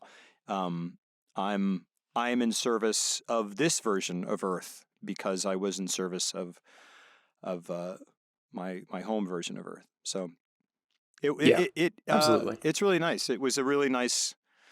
That's the thing, is that like before I played Destiny, I was aware of it, but I was just kind of like, oh, it's like Battlefield but in space or something, or it's like Call of Duty in space, which I haven't played. I have not played either of those games either. I'm sure they have their own deep lore, but like I did not realize the depth of character and the depth of like, and really the like, because I just was. It's like it's a shooter. And I don't play first-person shooters, and I'm bad at them, so I just don't play them. But then, like, I was like, oh my gosh, like I did not realize the depth and quality and like really soul of writing and character development that was here. Like the people, the very kind people that make this game, like absolutely love this story. Like I've talked to them and they just like, they gush about it and they love it truly. Like they nerd out about it. And I think they're just so incredibly gifted, everyone on that team. And they've really made art. Like I got to play through the Final Shape for the first time. And like, my gosh, like holy smokes. Oh yeah. I mean, that just, by the end of it, like. One of the best stories in the game for sure. Yeah. And I mean like the kind of thing where it just, stays with you. And like, it's like a thing where like, I got like, I think I was holding off on this, but like finally when Edge of Shape came out, when Edge of Fate came out, I recently was like, all right, I'm going to go ahead and buy, like they have those like numbskull vinyl ghosts. All right, and yeah. I was like, and I run with like the generalist shell because I'm just like, nah, that's Ghost. That's the Ghost. That's real Ghost. Yeah, it's Ghost. And so I got that one, and it's like way bigger than I expected it to be. It's like the size of a large grapefruit. I thought it was gonna be like this tiny like Rubik's Cube thing, but it's like on my desk, and like I just was like, I look at it and I go like, oh man, it's Ghost. Like I can't believe like the talent of these people who make this game, like the writing and the cinematics teams, like I can now look at that thing that looks like, I don't know what that looks like. It's like like a future Rubik's Cube or something. And I feel, and I go, no, that's Ghost, man. And like, there are cinematic cutscenes with like Cade where I'm just like, how did they express that amount and depth of emotion on like a face that looks like I call it like a USB port or like a transformer, they're just these like it's cool looking, but I was like, how do you express regret and have these little micro emotions flutter across a metallic face? Like that's crazy, right? Yeah. But he absolutely does. I think one of the best times that they do that with Cade is I was going to say I don't know if you've seen it. Did you play? They have one of the Forsaken missions in the game where you play like the first. Yes, you have played it, right? So you've seen the cutscene where he fights all the Scorn and the one time in Destiny we ever see Cade with his hood down. Oh right, he's in that cutscene, and it's so for a viewer it's quite jarring, and it's sort of be like, oh, you don't normally see him like that. And it makes him look vulnerable. So vulnerable, absolutely. Yeah, he looks like naked. way more than he should. And that's the best. Like that they have emotion and you can really feel that how vulnerable he is in that scene just by having his hood down. I mean, what truly cinematic storytelling, right? I mean, like with visuals, like that's totally incredible. So I completely agree with like Cade is really cool how they have emotion come through. Him. Speaking of stuff like that, is there, when you're working with mocap, and you do have that unique opportunity to, use facial expressions in what is essentially a voice acting role? Yeah. Does the approach to like facial acting change at all with mocap versus on screen? Like, do you have to be more dramatized with it, or how does that all work? I had questions about that. I wasn't sure. I was like, wait, do I have to like overdo it? And they were like, no, just do what you would do. And that just really, really took a load off of me. No, everything we did, I mean, because you've seen it, right? I mean, it looks like an Avatar kind of rig or whatever. And they're just like, no, you're essentially like, you're on this big stage, this performance capture stage. And, very gratefully, I was with two other wonderful actors, and it catches everything. And like I wasn't sure what it would look like. Like on the day, they have like kind of a live temp sort of version of your character that's like on a monitor, so people can so that the artists who are the cinematics artists and the people who are making the game, like they can see you moving through things, and then like Ghost is like a ping pong ball on a stick, which was great. Like it's really awesome, and that you track it with your eyes and stuff, and it's really great. But like it really was like just a play, and it's just a dream come true. I mean, like you see those behind the scenes things, and like Avatar or like Planet of the Apes or like Peter Jackson's King Kong, which I'm sure is what leaps to mind for everyone first, which it does for me. Like, I love that movie. Right. It was really, really freeing to just know that I was like, oh, okay, I don't have to put anything on it. And it's funny too, because like I'll see comments and like they make perfect sense and I agree with them, where it's like the cinematic, the cinematics, like well, not all of them, but there are some cinematics, like the final cinematic, certainly the one where it's like, where the stuff in the final cinematic happens, but also like the one where he goes and picks up the phone for the first time. Like those are me. Like that's my face. Like I Like that is just. Yeah. I mean, I want to say it's like as if they filmed me, but they did film me, and then they just kind of layered stuff over. And like, I'm not really wearing that suit; I'm wearing it, whatever. So like that stuff is like 1-to-1. Like that's just my performance. There were other things where, like, they put me. This was awesome. They put you into a. I call it like a panopticon. That's not what it's called, but it's just this ball of like two. You sit in it. And it's like one of those, like, I don't know, Jurassic World ball movers, like and like gyrosphere thing. Yeah. Gyros, Oh, right? right, And it yeah. has like Yeah, 200 cameras all around, and they have you do. There's a guy, very nice guy, who like gives you a list of like. First, it's like be really happy, be really whatever, be really that. Then it's like. Close your eyes real tight, raise your eyebrows, make your mouth like they just basically try to capture every single position and action that your face can move through, basically. Mm-hmm. And then they put you in one for your body, and then they go, dude, like you're bend at the elbows, bend all your fingers one at a time, do this, like left to leg, and they basically make like a digital model of your face and your body. And so I don't understand exactly how it happens because like. For all I know, they just had that for show, and then they pull the curtain back when everyone's gone and just go like, "Here's the Roswell technology that just makes it like magic." But like, but like there's stuff that's just captured, and it's my facial and vocal and physical performance. But then there's stuff where I think they're taking my facial model and like mapping a digital model of the character over it and then mapping my performance onto that. Like it kind of blows my mind still. But then there's other stuff where it's like that one moment where he's flipping the coin, like that is just like, that's not any of that. That's just like animation. Okay. Like I never flipped that coin. I don't know, whatever. But I just notice a difference. But it's funny because sometimes people are like, I'll see people be like, did anyone like, why does the pre-rendered model of Lodi look different from like the in-game model? Like I like the in-game model better, and I'm like, yeah, I get it, because like they gave him this very like they shortened his forehead down so he looks like a normal human being. No, I'm not like ragging on myself, but like they did make him look more like kind of like action hero-y in this really nice a very complimentary way. I'm like, yeah, that's me. If someone like wanted to like really compliment me, but then they see the other ones are like, the Destiny art style version of you, sort of thing. Yes.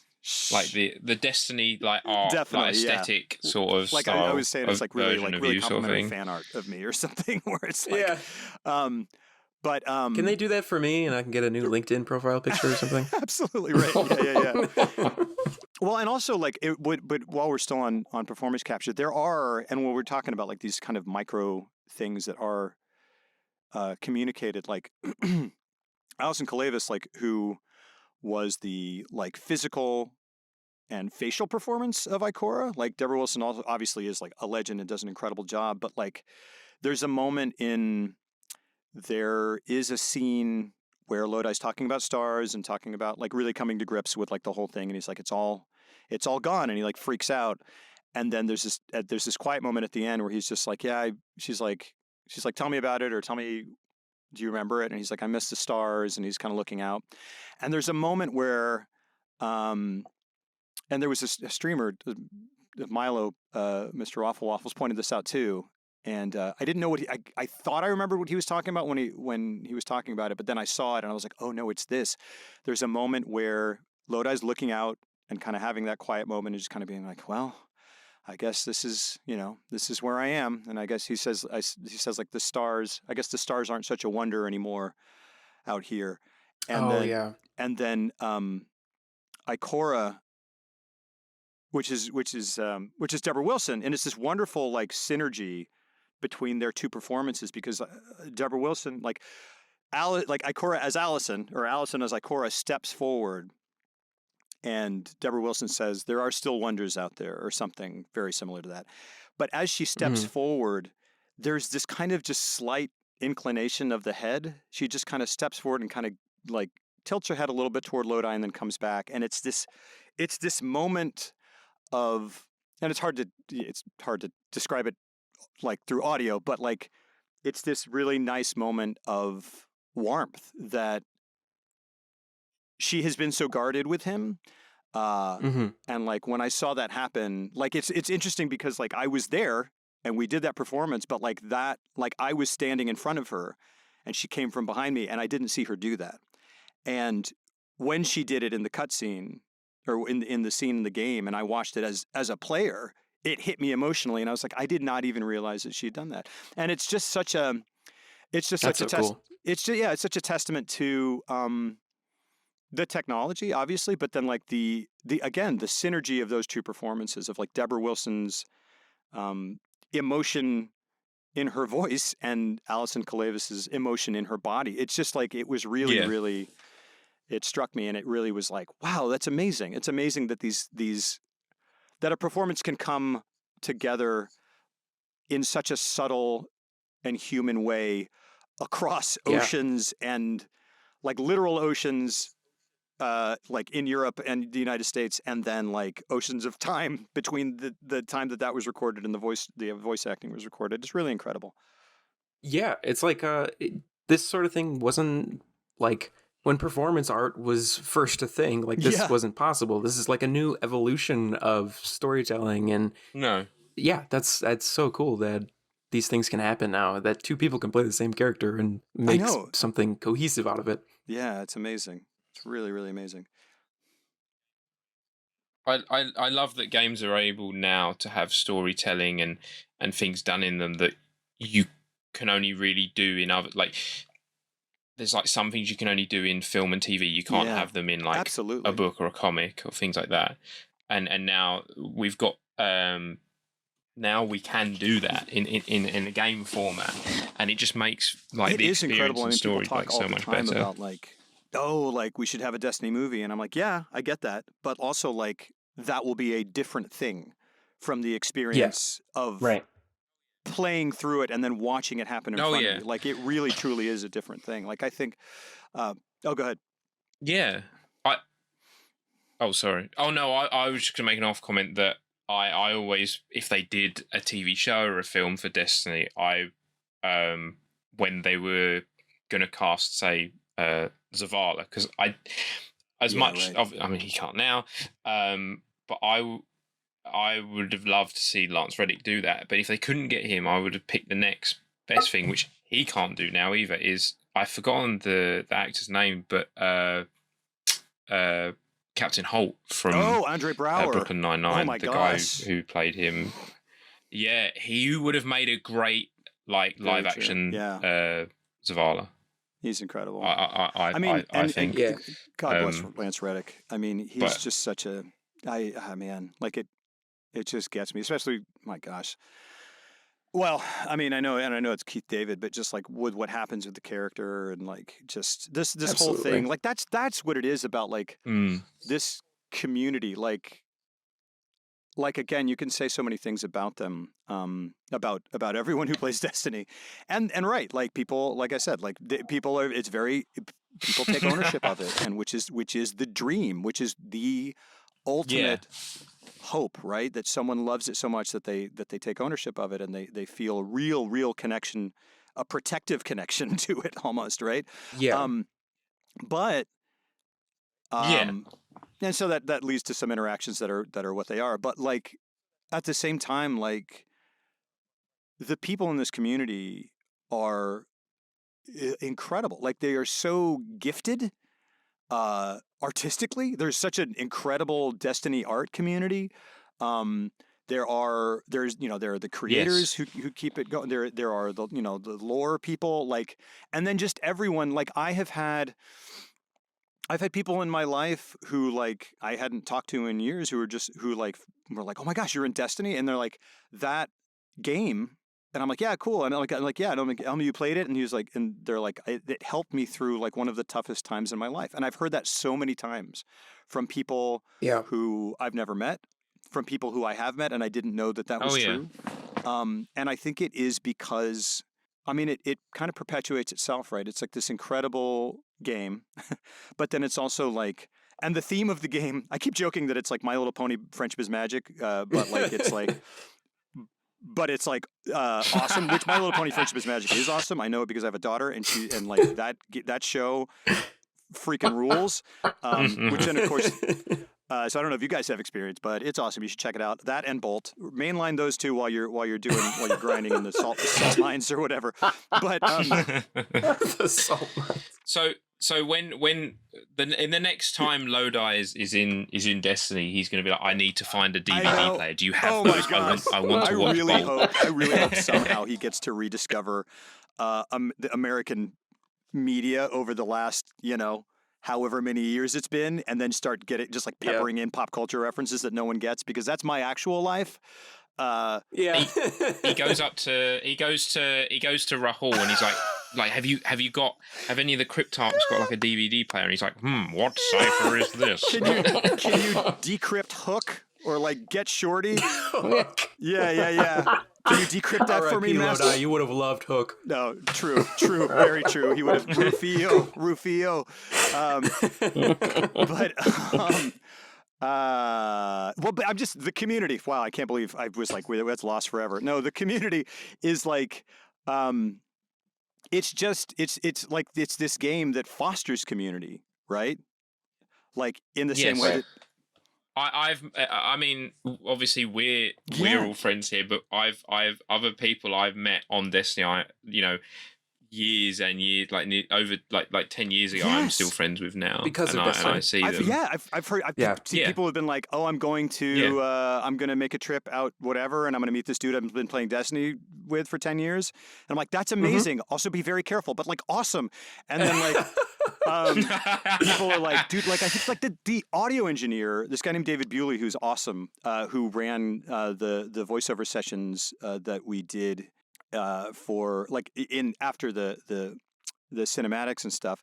Like he was the first person who I really encountered from the Destiny community, because I got out after the sessions. I was like, yeah, man, like I don't know what I'm doing. And he's like, no, it's great. And he was very, very kind and very patient, also incredibly good at his job. But also he was like, I've been playing this game for like 10 years. Like I've been playing it since day one. I met my wife playing it. Oh my God. That's which beautiful. Like, wow. I don't think that's wrong. I think that's true.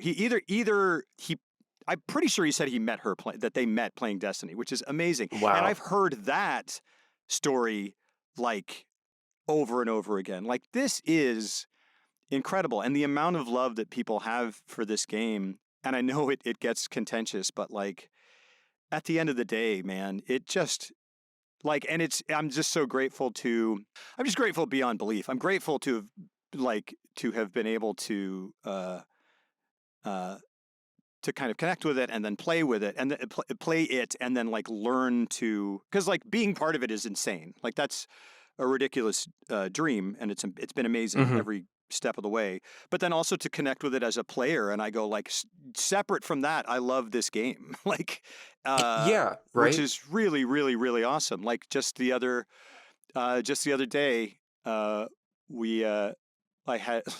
stream it as well, and there was like like we were trying to figure out, because I'm still very new to it, where I was like, I need to get a bunch of bright dust because Solstice is almost over, and I need to get like the little ghost shell that has like a chef hat, and I need to get the T-Rex sparrow for my children because I have shown them to them, and they're like, we need that, and then like.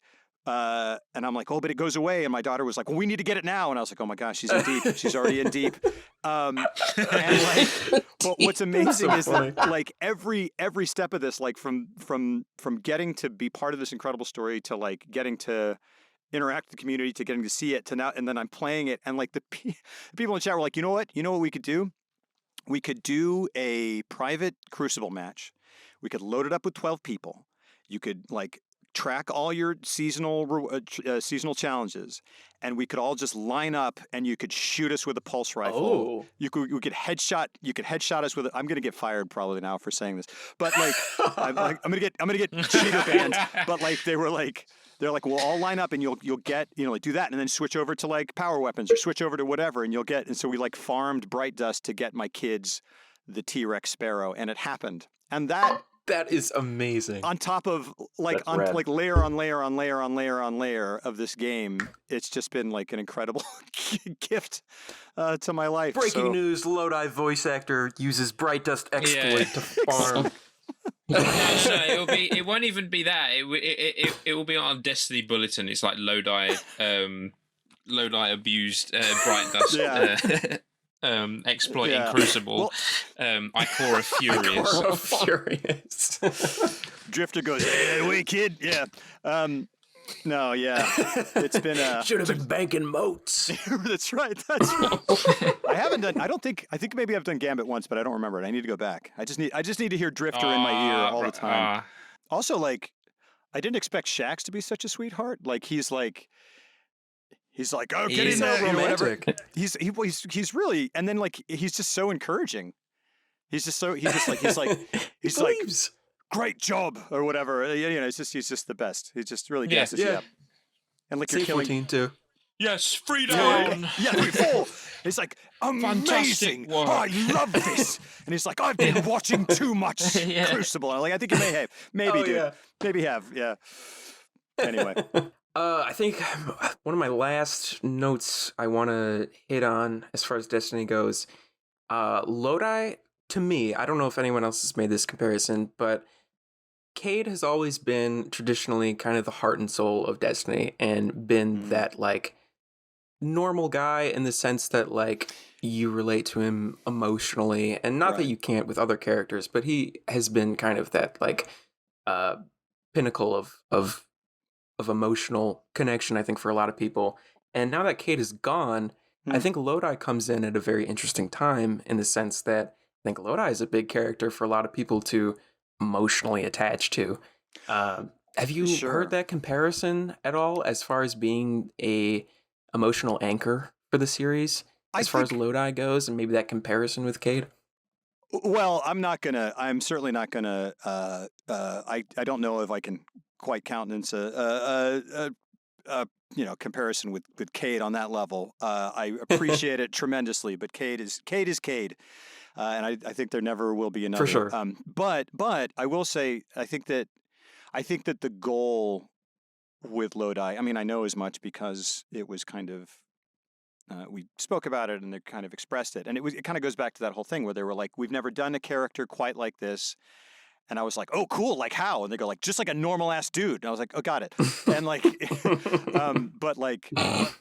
but I mean, again, I wouldn't have had it any other way. Like, this is the way in which I would, like, I love grounded sci-fi, like, so much. And this, it is grounded in so many ways, but it's also so huge that I think this is, I think he provided an interesting opportunity for the narrative team to both ground it and kind of like really, I feel like really brilliantly, and other people have said this, and I'm just kind of going, yeah, that is brilliant. But like a really brilliant kind of two birds with one stone way to like welcome new players in who like need things explained to them. You know, like we're having, you know, you've got the, you know, the ghost kind of like listen tutorial, right? But like.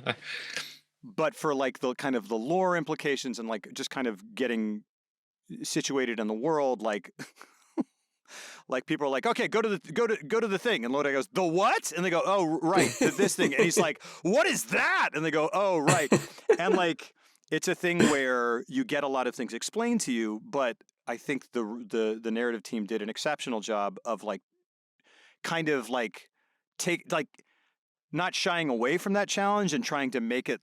Like not trying to make it seem like they weren't doing that, but like instead tackling it head on in a way that moves the narrative forward and fits organically with a character. And so it helps, it provides, and again, many people have said this, but like it provides an endpoint for new players, but then also kind of like potentially provides a lot of like like a new perspective or a new way to look at things, or like a funny way to look at things that people have been kind of accustomed to for 10 or 11 years.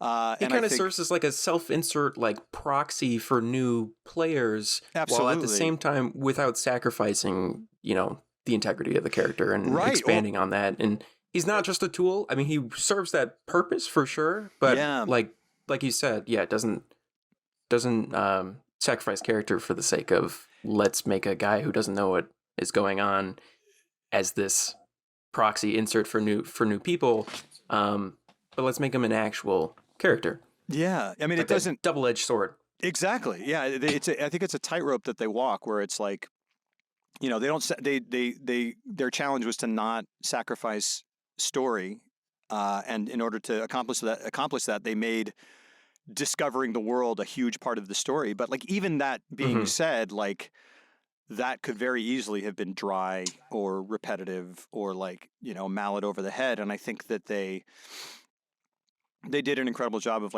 just writing a relatable character who, like, on the one hand knows nothing, but on the other hand kind of like has more intimate knowledge than maybe anyone else besides like, the people who are nine touched, or the people who have had communion with the nine or the traveler, like, which is a select group. He knows more than anyone outside of that circle knows. And so, like, it's interesting. He's like and Allison made a point that it was like he's like a fish out of water, but he's a qualified fish out of water. Like, he's like he knows nothing and is completely unprepared in a lot of ways, but in a lot of ways he's like uniquely prepared and knows more in a more intimate way than most characters ever will. And so it's interesting. And there's also still a lot of mystery with him, because he kind of is, like I said, he's open. He's very, very open and very, very kind and polite to a fault, almost, like, to the point where he's like trying to talk it out with the Archon and stuff, which works kind of. And shows, and like, it's like a new way, right? He's an ambassador. He really is. He's like a different dude. But like, with that openness comes kind of the understanding that it may only apply to a certain number of levels down. Like, he lets a lot of people in pretty far, but then there's an inner sanctum where it's like, nah, maybe not. We don't know what's going on there. He is good at keeping secrets when he has to. He's a communications expert. This is his thing. And he's very adept at, managing information and absolutely knowing when, where, why, how to disclose certain things at the right time. Like you said, there are potential, conversations and interactions that we can imagine between him and other people in the universe that I think would be really interesting. I was going to say, should we do some rapid fire favorite question sort of thing? Like have you got a favorite exotic? So right now I'm running Last Word a lot. I love Last Word. Love Last Word. I really think, like, going through it, I just kind of was like, okay, I got this like auto rifle, I got this machine gun or whatever. Then the 9, like Prophecy of the 9, all that stuff dropped, and I got all the 9 weapons, and but the first one that I naturally, you have to get the 9 weapons. Exactly. And I was running all the 9, like, I was running all the 9 exotic, not 9 exotic, all the 9 armor stuff, where it had like, it was emblazoned with like the image, the kind of insignia of the 9, and I was like, cool, this is fitting. I've moved away a little bit from that. I'm trying to, like, I'm carrying Graviton Lance, like, just for the memes of it. I'm carrying third iteration just because it seems appropriate. Like, the lore tab on third iteration. There's another lore tab on a bow that I can't remember. That's unbelievable. The third iteration lore is so good. I'm glad you brought that up. And him and his family, tears. The whole. Oh gosh. Same. You're definitely hooked into the game when a new player's talking about reading the lore on the armor and the guns. That's and there's a lore tab. There's a lore tab interaction on, like, I can't remember the bow, but it's like between Lodi and Sate 14. that's really great, where he's kind of thrown by Saint 14's Russian accent because that carried some baggage in the 60s. For someone, it's a really brilliant piece of writing. This is the stuff. There's another one where it's him listing off the things that he misses and the people that he misses. Like, it's just a list mainly. I mean, it's incredible. Dean Rebecca has like an incredible lore tab. It's really, really great. Sorry, I'm getting off topic, but yeah, I carry third iteration because it's like, in some ways it's like the Lodi gun. He is the third iteration, but I've been running Last Word with Lucky Pants, and really I carry Last Word just because. He's a hunter. Yes. He's a hunter. I was going to ask that. You heard it here I'm first. a hunter. I'm a hunter. This is a huge win for myself. Good. I'm very orange. I've used the Vanguard. I think the Vanguard. Yes. Are you my serious? favorite color. Oh, dude. Yes. Really? Yes, it's my favorite color. Right. Okay. Really specific color, like shade of orange. Slight tangent, and my friends are going to go, oh, of course. Overwatch. Yes. Have you seen Overwatch? Like, the Overwatch 2 design of Tracer. Oh, I have never. Hold on, I'll look it up because I've never played Overwatch 2. I remember Tracer Orange, but like, let me look up. Hold on. Hey Google, just a second. It's Tracer Orange. No, not Tracer 2. Overwatch 2. Here comes a bunch of fan art. Crap. Oh god. Do you want me to just hold it? I can just find a GIF or something. I see it. Very orange. Like what? Yeah. I love that. Yeah. That's my favorite color. I would have a car I'd have a car that color. I've seen a Ford Mustang in that color. I'd want that. I'm a big primary colors guy. I like if you're like I think honestly weirdly. So I'm very orange. We're talking about favorite colors now, which is good. I think my favorite colors are green and yellow, but orange is right there. And it's always like what shade of green? And I'm like the green that you think of, like the green, like super green, like yellow, super yellow, orange, super orange, and it is that orange. The default green. You got to play some Gambit then to get all the green shaders. Oh man, it might be over. But I am like, people have called my hunter a traffic cone hunter. He is. Yes, I've got a traffic cone titan. Oh, I need to see this. We need to swap screenshots because I need to see this. I will. I'm running Vanguard Unity shader on everything, so it's very, very orange. That is incredible. So, wow, I don't remember. Yeah. I am orange. Oh yeah, I'm an orange dude. So yeah, favorite. I just read I think what happened with I'll just go back to Last Word because I don't know where we were. But Last Word, I read the Last Word lore tab early on, and I was like, oh, this rules. And so I just kind of, and then I also liked this kind of like, if you hip fire it, you get more damage, and I was like, I like that. I like it. I'm on board. Yeah. I think I went looking. See, that's something Lodi would actually use because he saw Cade using it or something. Yes, and he'd be like, "Man, I want to be a cowboy." Also, he like shows up with a Glock. Essentially, he has like a sidearm. I think he's got the Seventh Seraph revolver. Oh wait, that's the closest really? you could get. I need you to like Discord me that because I need to find what it is and have it. Can you even get Zer would sell it at some point, wouldn't he? I think there was one session where I went and I was like, I need to please tell me how to get Ace. So I wanted to get the Ace, and I was like, cool, and I went and got that, and then like right next to it was like Last Word, and I was like, well, what's this? And I read the lore on it, and I just like fell in love with it, and I was like, this is awesome. So that is the longest answer in the world to what is my favorite exotic, but I think currently that's a fantastic answer. Can I ask as well? Did you have a favorite moment from the final shape? The final shape. Oh boy. Oh my gosh. Oh man. There's a lot of good moments. I just, like sometimes people will be like, who's your favorite Destiny character? And I go, how do you not pick and then just list 17 characters? Right. But like, I think one of the coolest things I've ever seen in my life is when Cade goes, you're not Crow, and then whistles that harmonica. Like, yeah, that's the coolest thing I've ever seen. Really, almost. Yeah. I mean, it's so like, it's just so fantastic. It's so like gunslinger, everything. It's just so cinematic, and I just go like, oh, it's amazing. Can you throw a harmonica that fast? Like to make an? Who cares? That's awesome. Who cares? Shut up. It's great.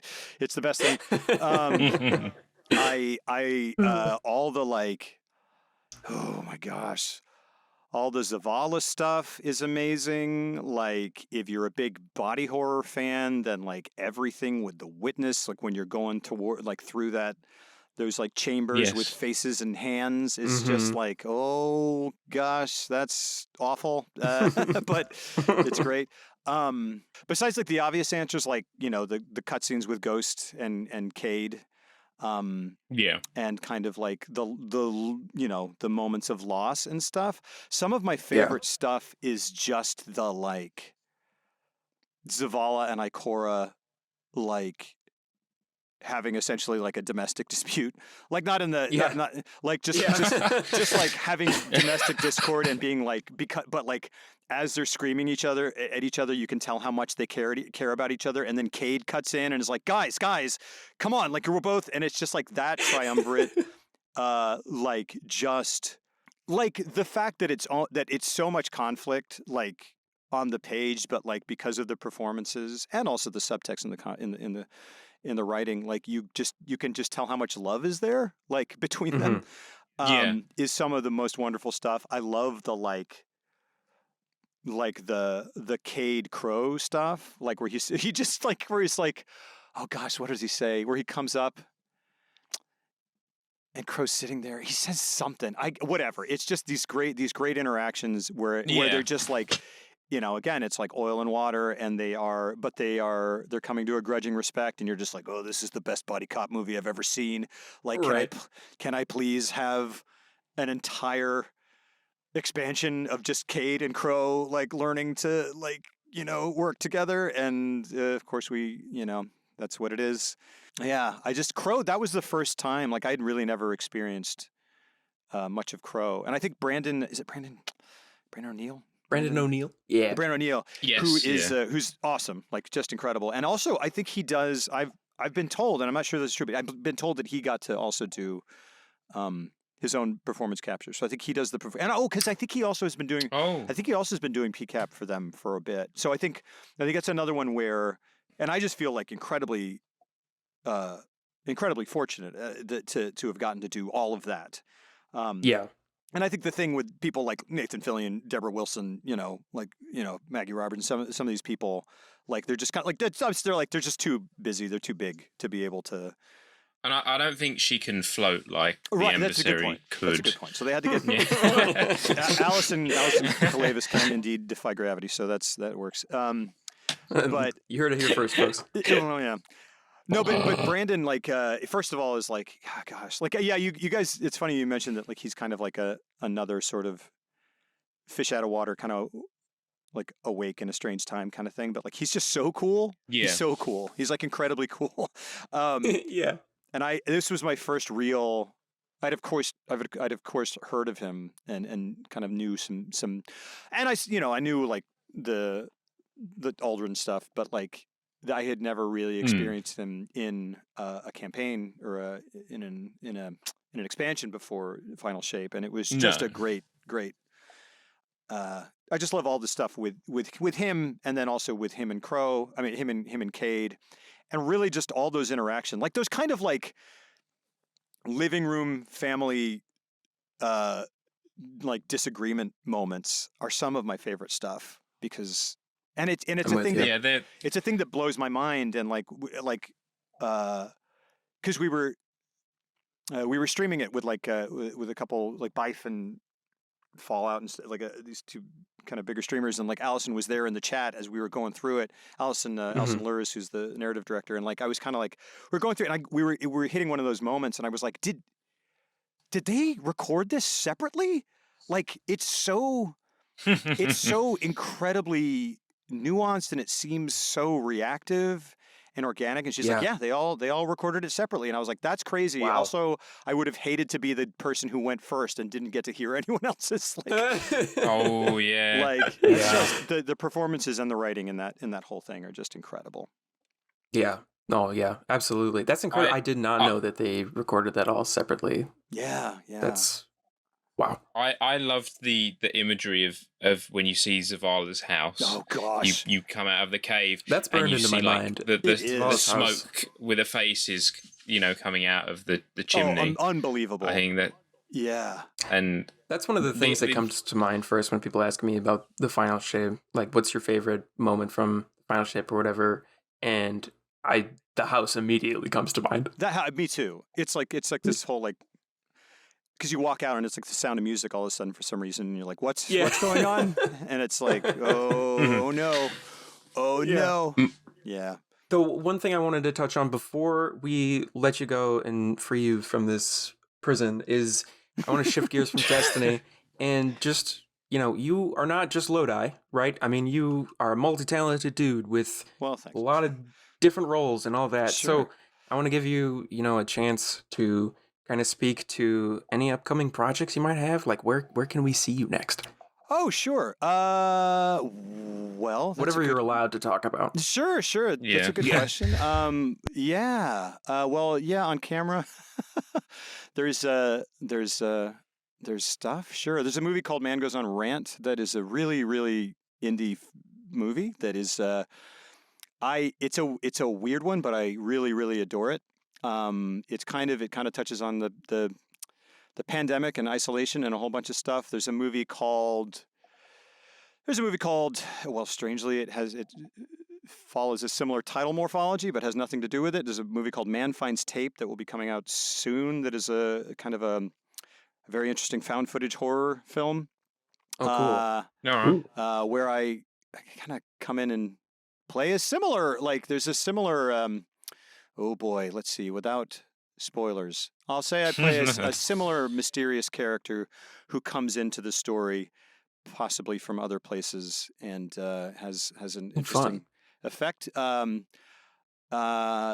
is it's a movie called Rats with an exclamation point, that is one of the weirdest things I've ever done, but it's also like one of the it's another one that's not for everyone. Let me see. That one's really, really aggressively offensive, but also really, really, really funny, I think, for people of a certain age. It's very kind of kind of scene kid stuff. There's a movie here's one for everyone. There's a movie called Switched Up Christmas. That's a family body swap movie that happens at Christmas. You can find that one. Oh, cool. And then there's other stuff. Oh, if you watch, I'll shut up after this. If you watch, no. There's the current iteration of Pokemon, who's called Pokemon Horizons. There's a character named Director Clavel, who runs a school called Naranja Academy. And, he's rather pleased to meet you all as well. Yeah, he's a fun dude to play. So I don't know, stuff there. I don't know. That's so cool. I'm a huge Pokemon nerd, so this is cool. Casually dropping the Pokemon at the end is no, that was fun. I tried to kind of indoctrinate my kids and be like, hey, maybe we should start watching this before it happens. Yeah. And they were kind of like, okay, cool. And then they showed up and they were like, okay, cool. And I was like, great, cool. They've really gotten more intensely addicted to Destiny though, which is interesting. My 4-year-old son was my son would wake me up, or he would wake up and be like, when are we going to get the Zerf board? We need to get the Zerf board. And I was like, I'm with you, dude. I'm with you. We got it the other day and he was very happy. So that's awesome. That's that. Yeah. Do they play with you or do they just watch you? They both have their own, they both run Titan. Okay. Yes. Yeah. Yes. My daughter. I win. My daughter currently is is a Darth Vader, a color changing rainbow Darth Vader, using the price. That's amazing. And then they both now proudly rock the T-Rex Sparrow. So they're well on their way. And she incredible fashion choices. yesterday they were running around playing with each other, and they were like kind of pretend playing Destiny, like they were in, like that they themselves were in Destiny. And my daughter out loud goes, "A high-value target has just dropped a weapon." And I was like, what is going on? I don't. It's your life now. There's no escape. She's fine. There's no escape. She's there. So that's so fun. Well, if you ever, you got to get them on camera doing a Drifter impression at some point. Oh gosh. Oh man, I do. There was like because as part of this whole thing, I started a Cameo, which was a weird. Oh, nice. That's a weird experience to kind of be like, am I doing this? Okay, and then people are like, yeah, and so there's been interesting requests that have all been really nice, but like one of the things someone suggested was like having Lodi rip into someone's like Guardian fit. Because there's the one line. Oh yeah. There's the one line where he's just like, "You're wonderful people, but you all look ridiculous." And I was like, "Yeah." It's that one. That line has had people have been like, "I love when he does that. It's so funny." And then other people were like, "F you, Lodi. Get. I hate you." So. He's just saying that to all the hunters that just run super black, and it's just well, he has a moving shadow. Yeah, he's like the next time you hear from Lodi, he's like, "You're all a bunch of edgelords." It's like yeah, that would be totally. That'd be amazing. No. Maybe do a different line for each class. Call them out on something specific. That would be amazing. That would be incredible. Yeah. Oh my gosh. Yell at Titans for wearing a loincloth or whatever. Yeah, put some pants on. He's like, you got some strange fashion, and is that a crayon in your mouth? Oh god. And then so I guarantee you there's probably some people here. I know most of the people will probably click on and listen to this episode because you're in Destiny, but I bet there's a fair share of people who are going to click on this because you're an actor and they want to hear, about your experiences and all that. So do you have any words of wisdom to impart on the next generation of aspiring actors out there? Oh, the next generation. Boy, don't kick out the pressure, Scotty. Don't kick out the last generation too soon. How's that? Don't just keep us around. We can give advice such as this. No, I don't know. As honestly with voice acting, unfortunately, like I don't have a ton.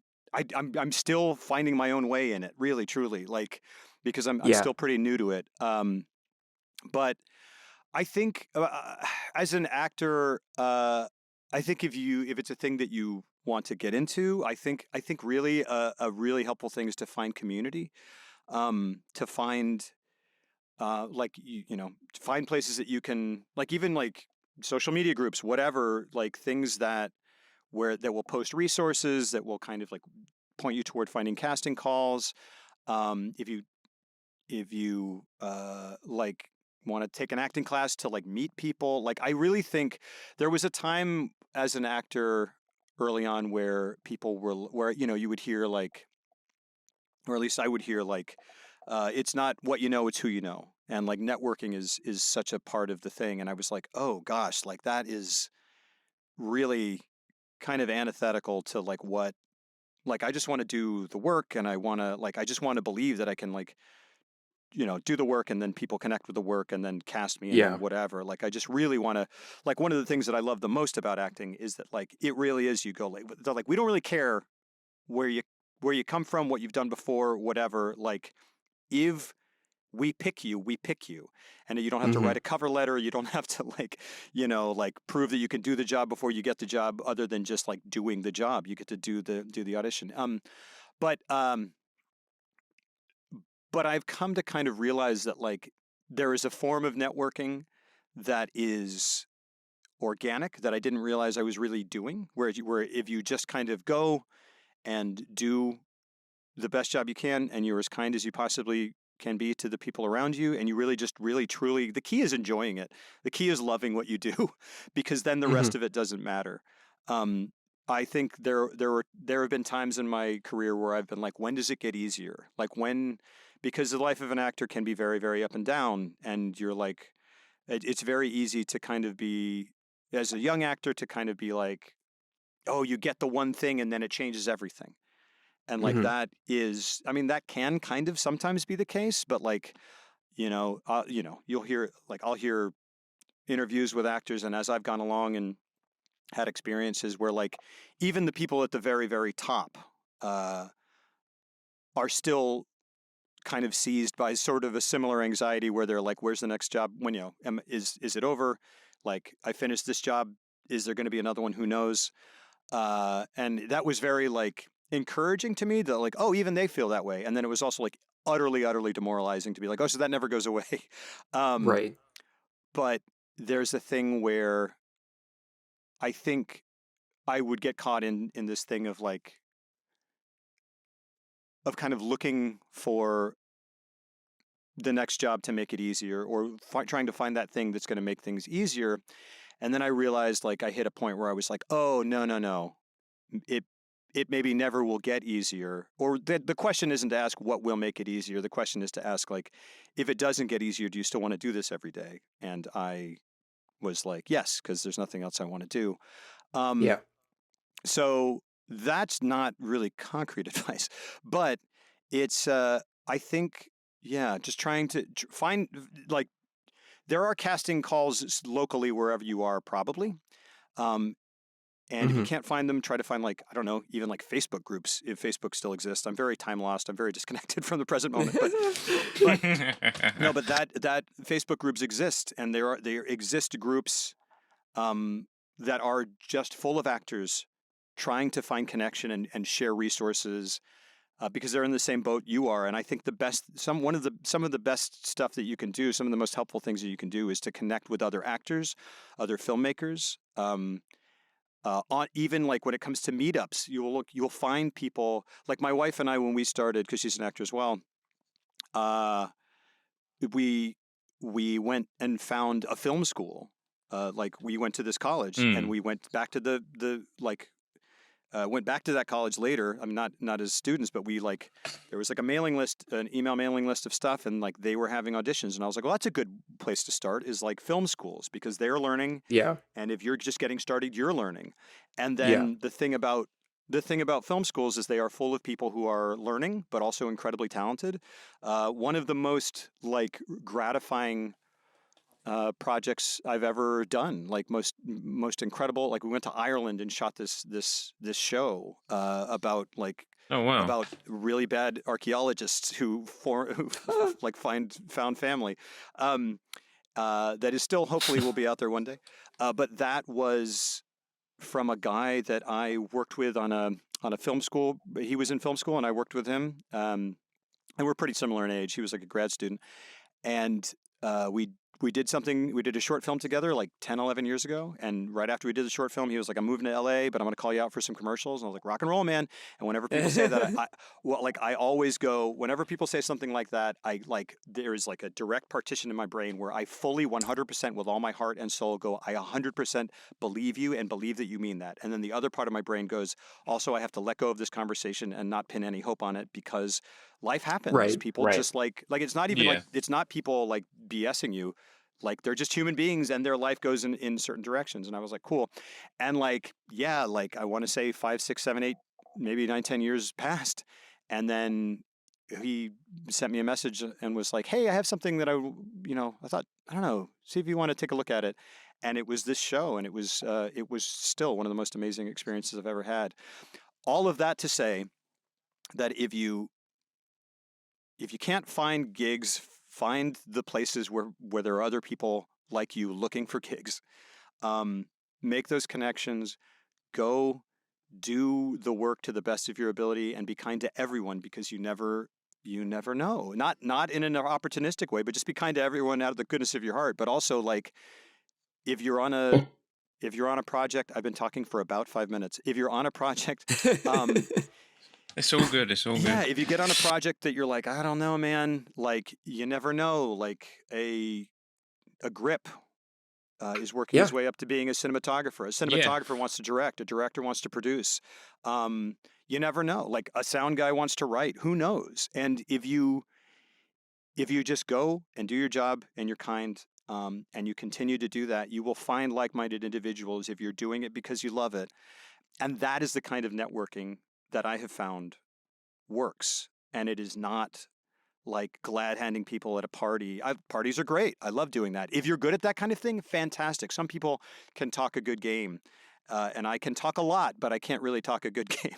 So I just find it's really it all comes down to like being open and making connections, not in the like business sense, making connections in a human sense, which become sort of almost as a side effect, connections in a business sense.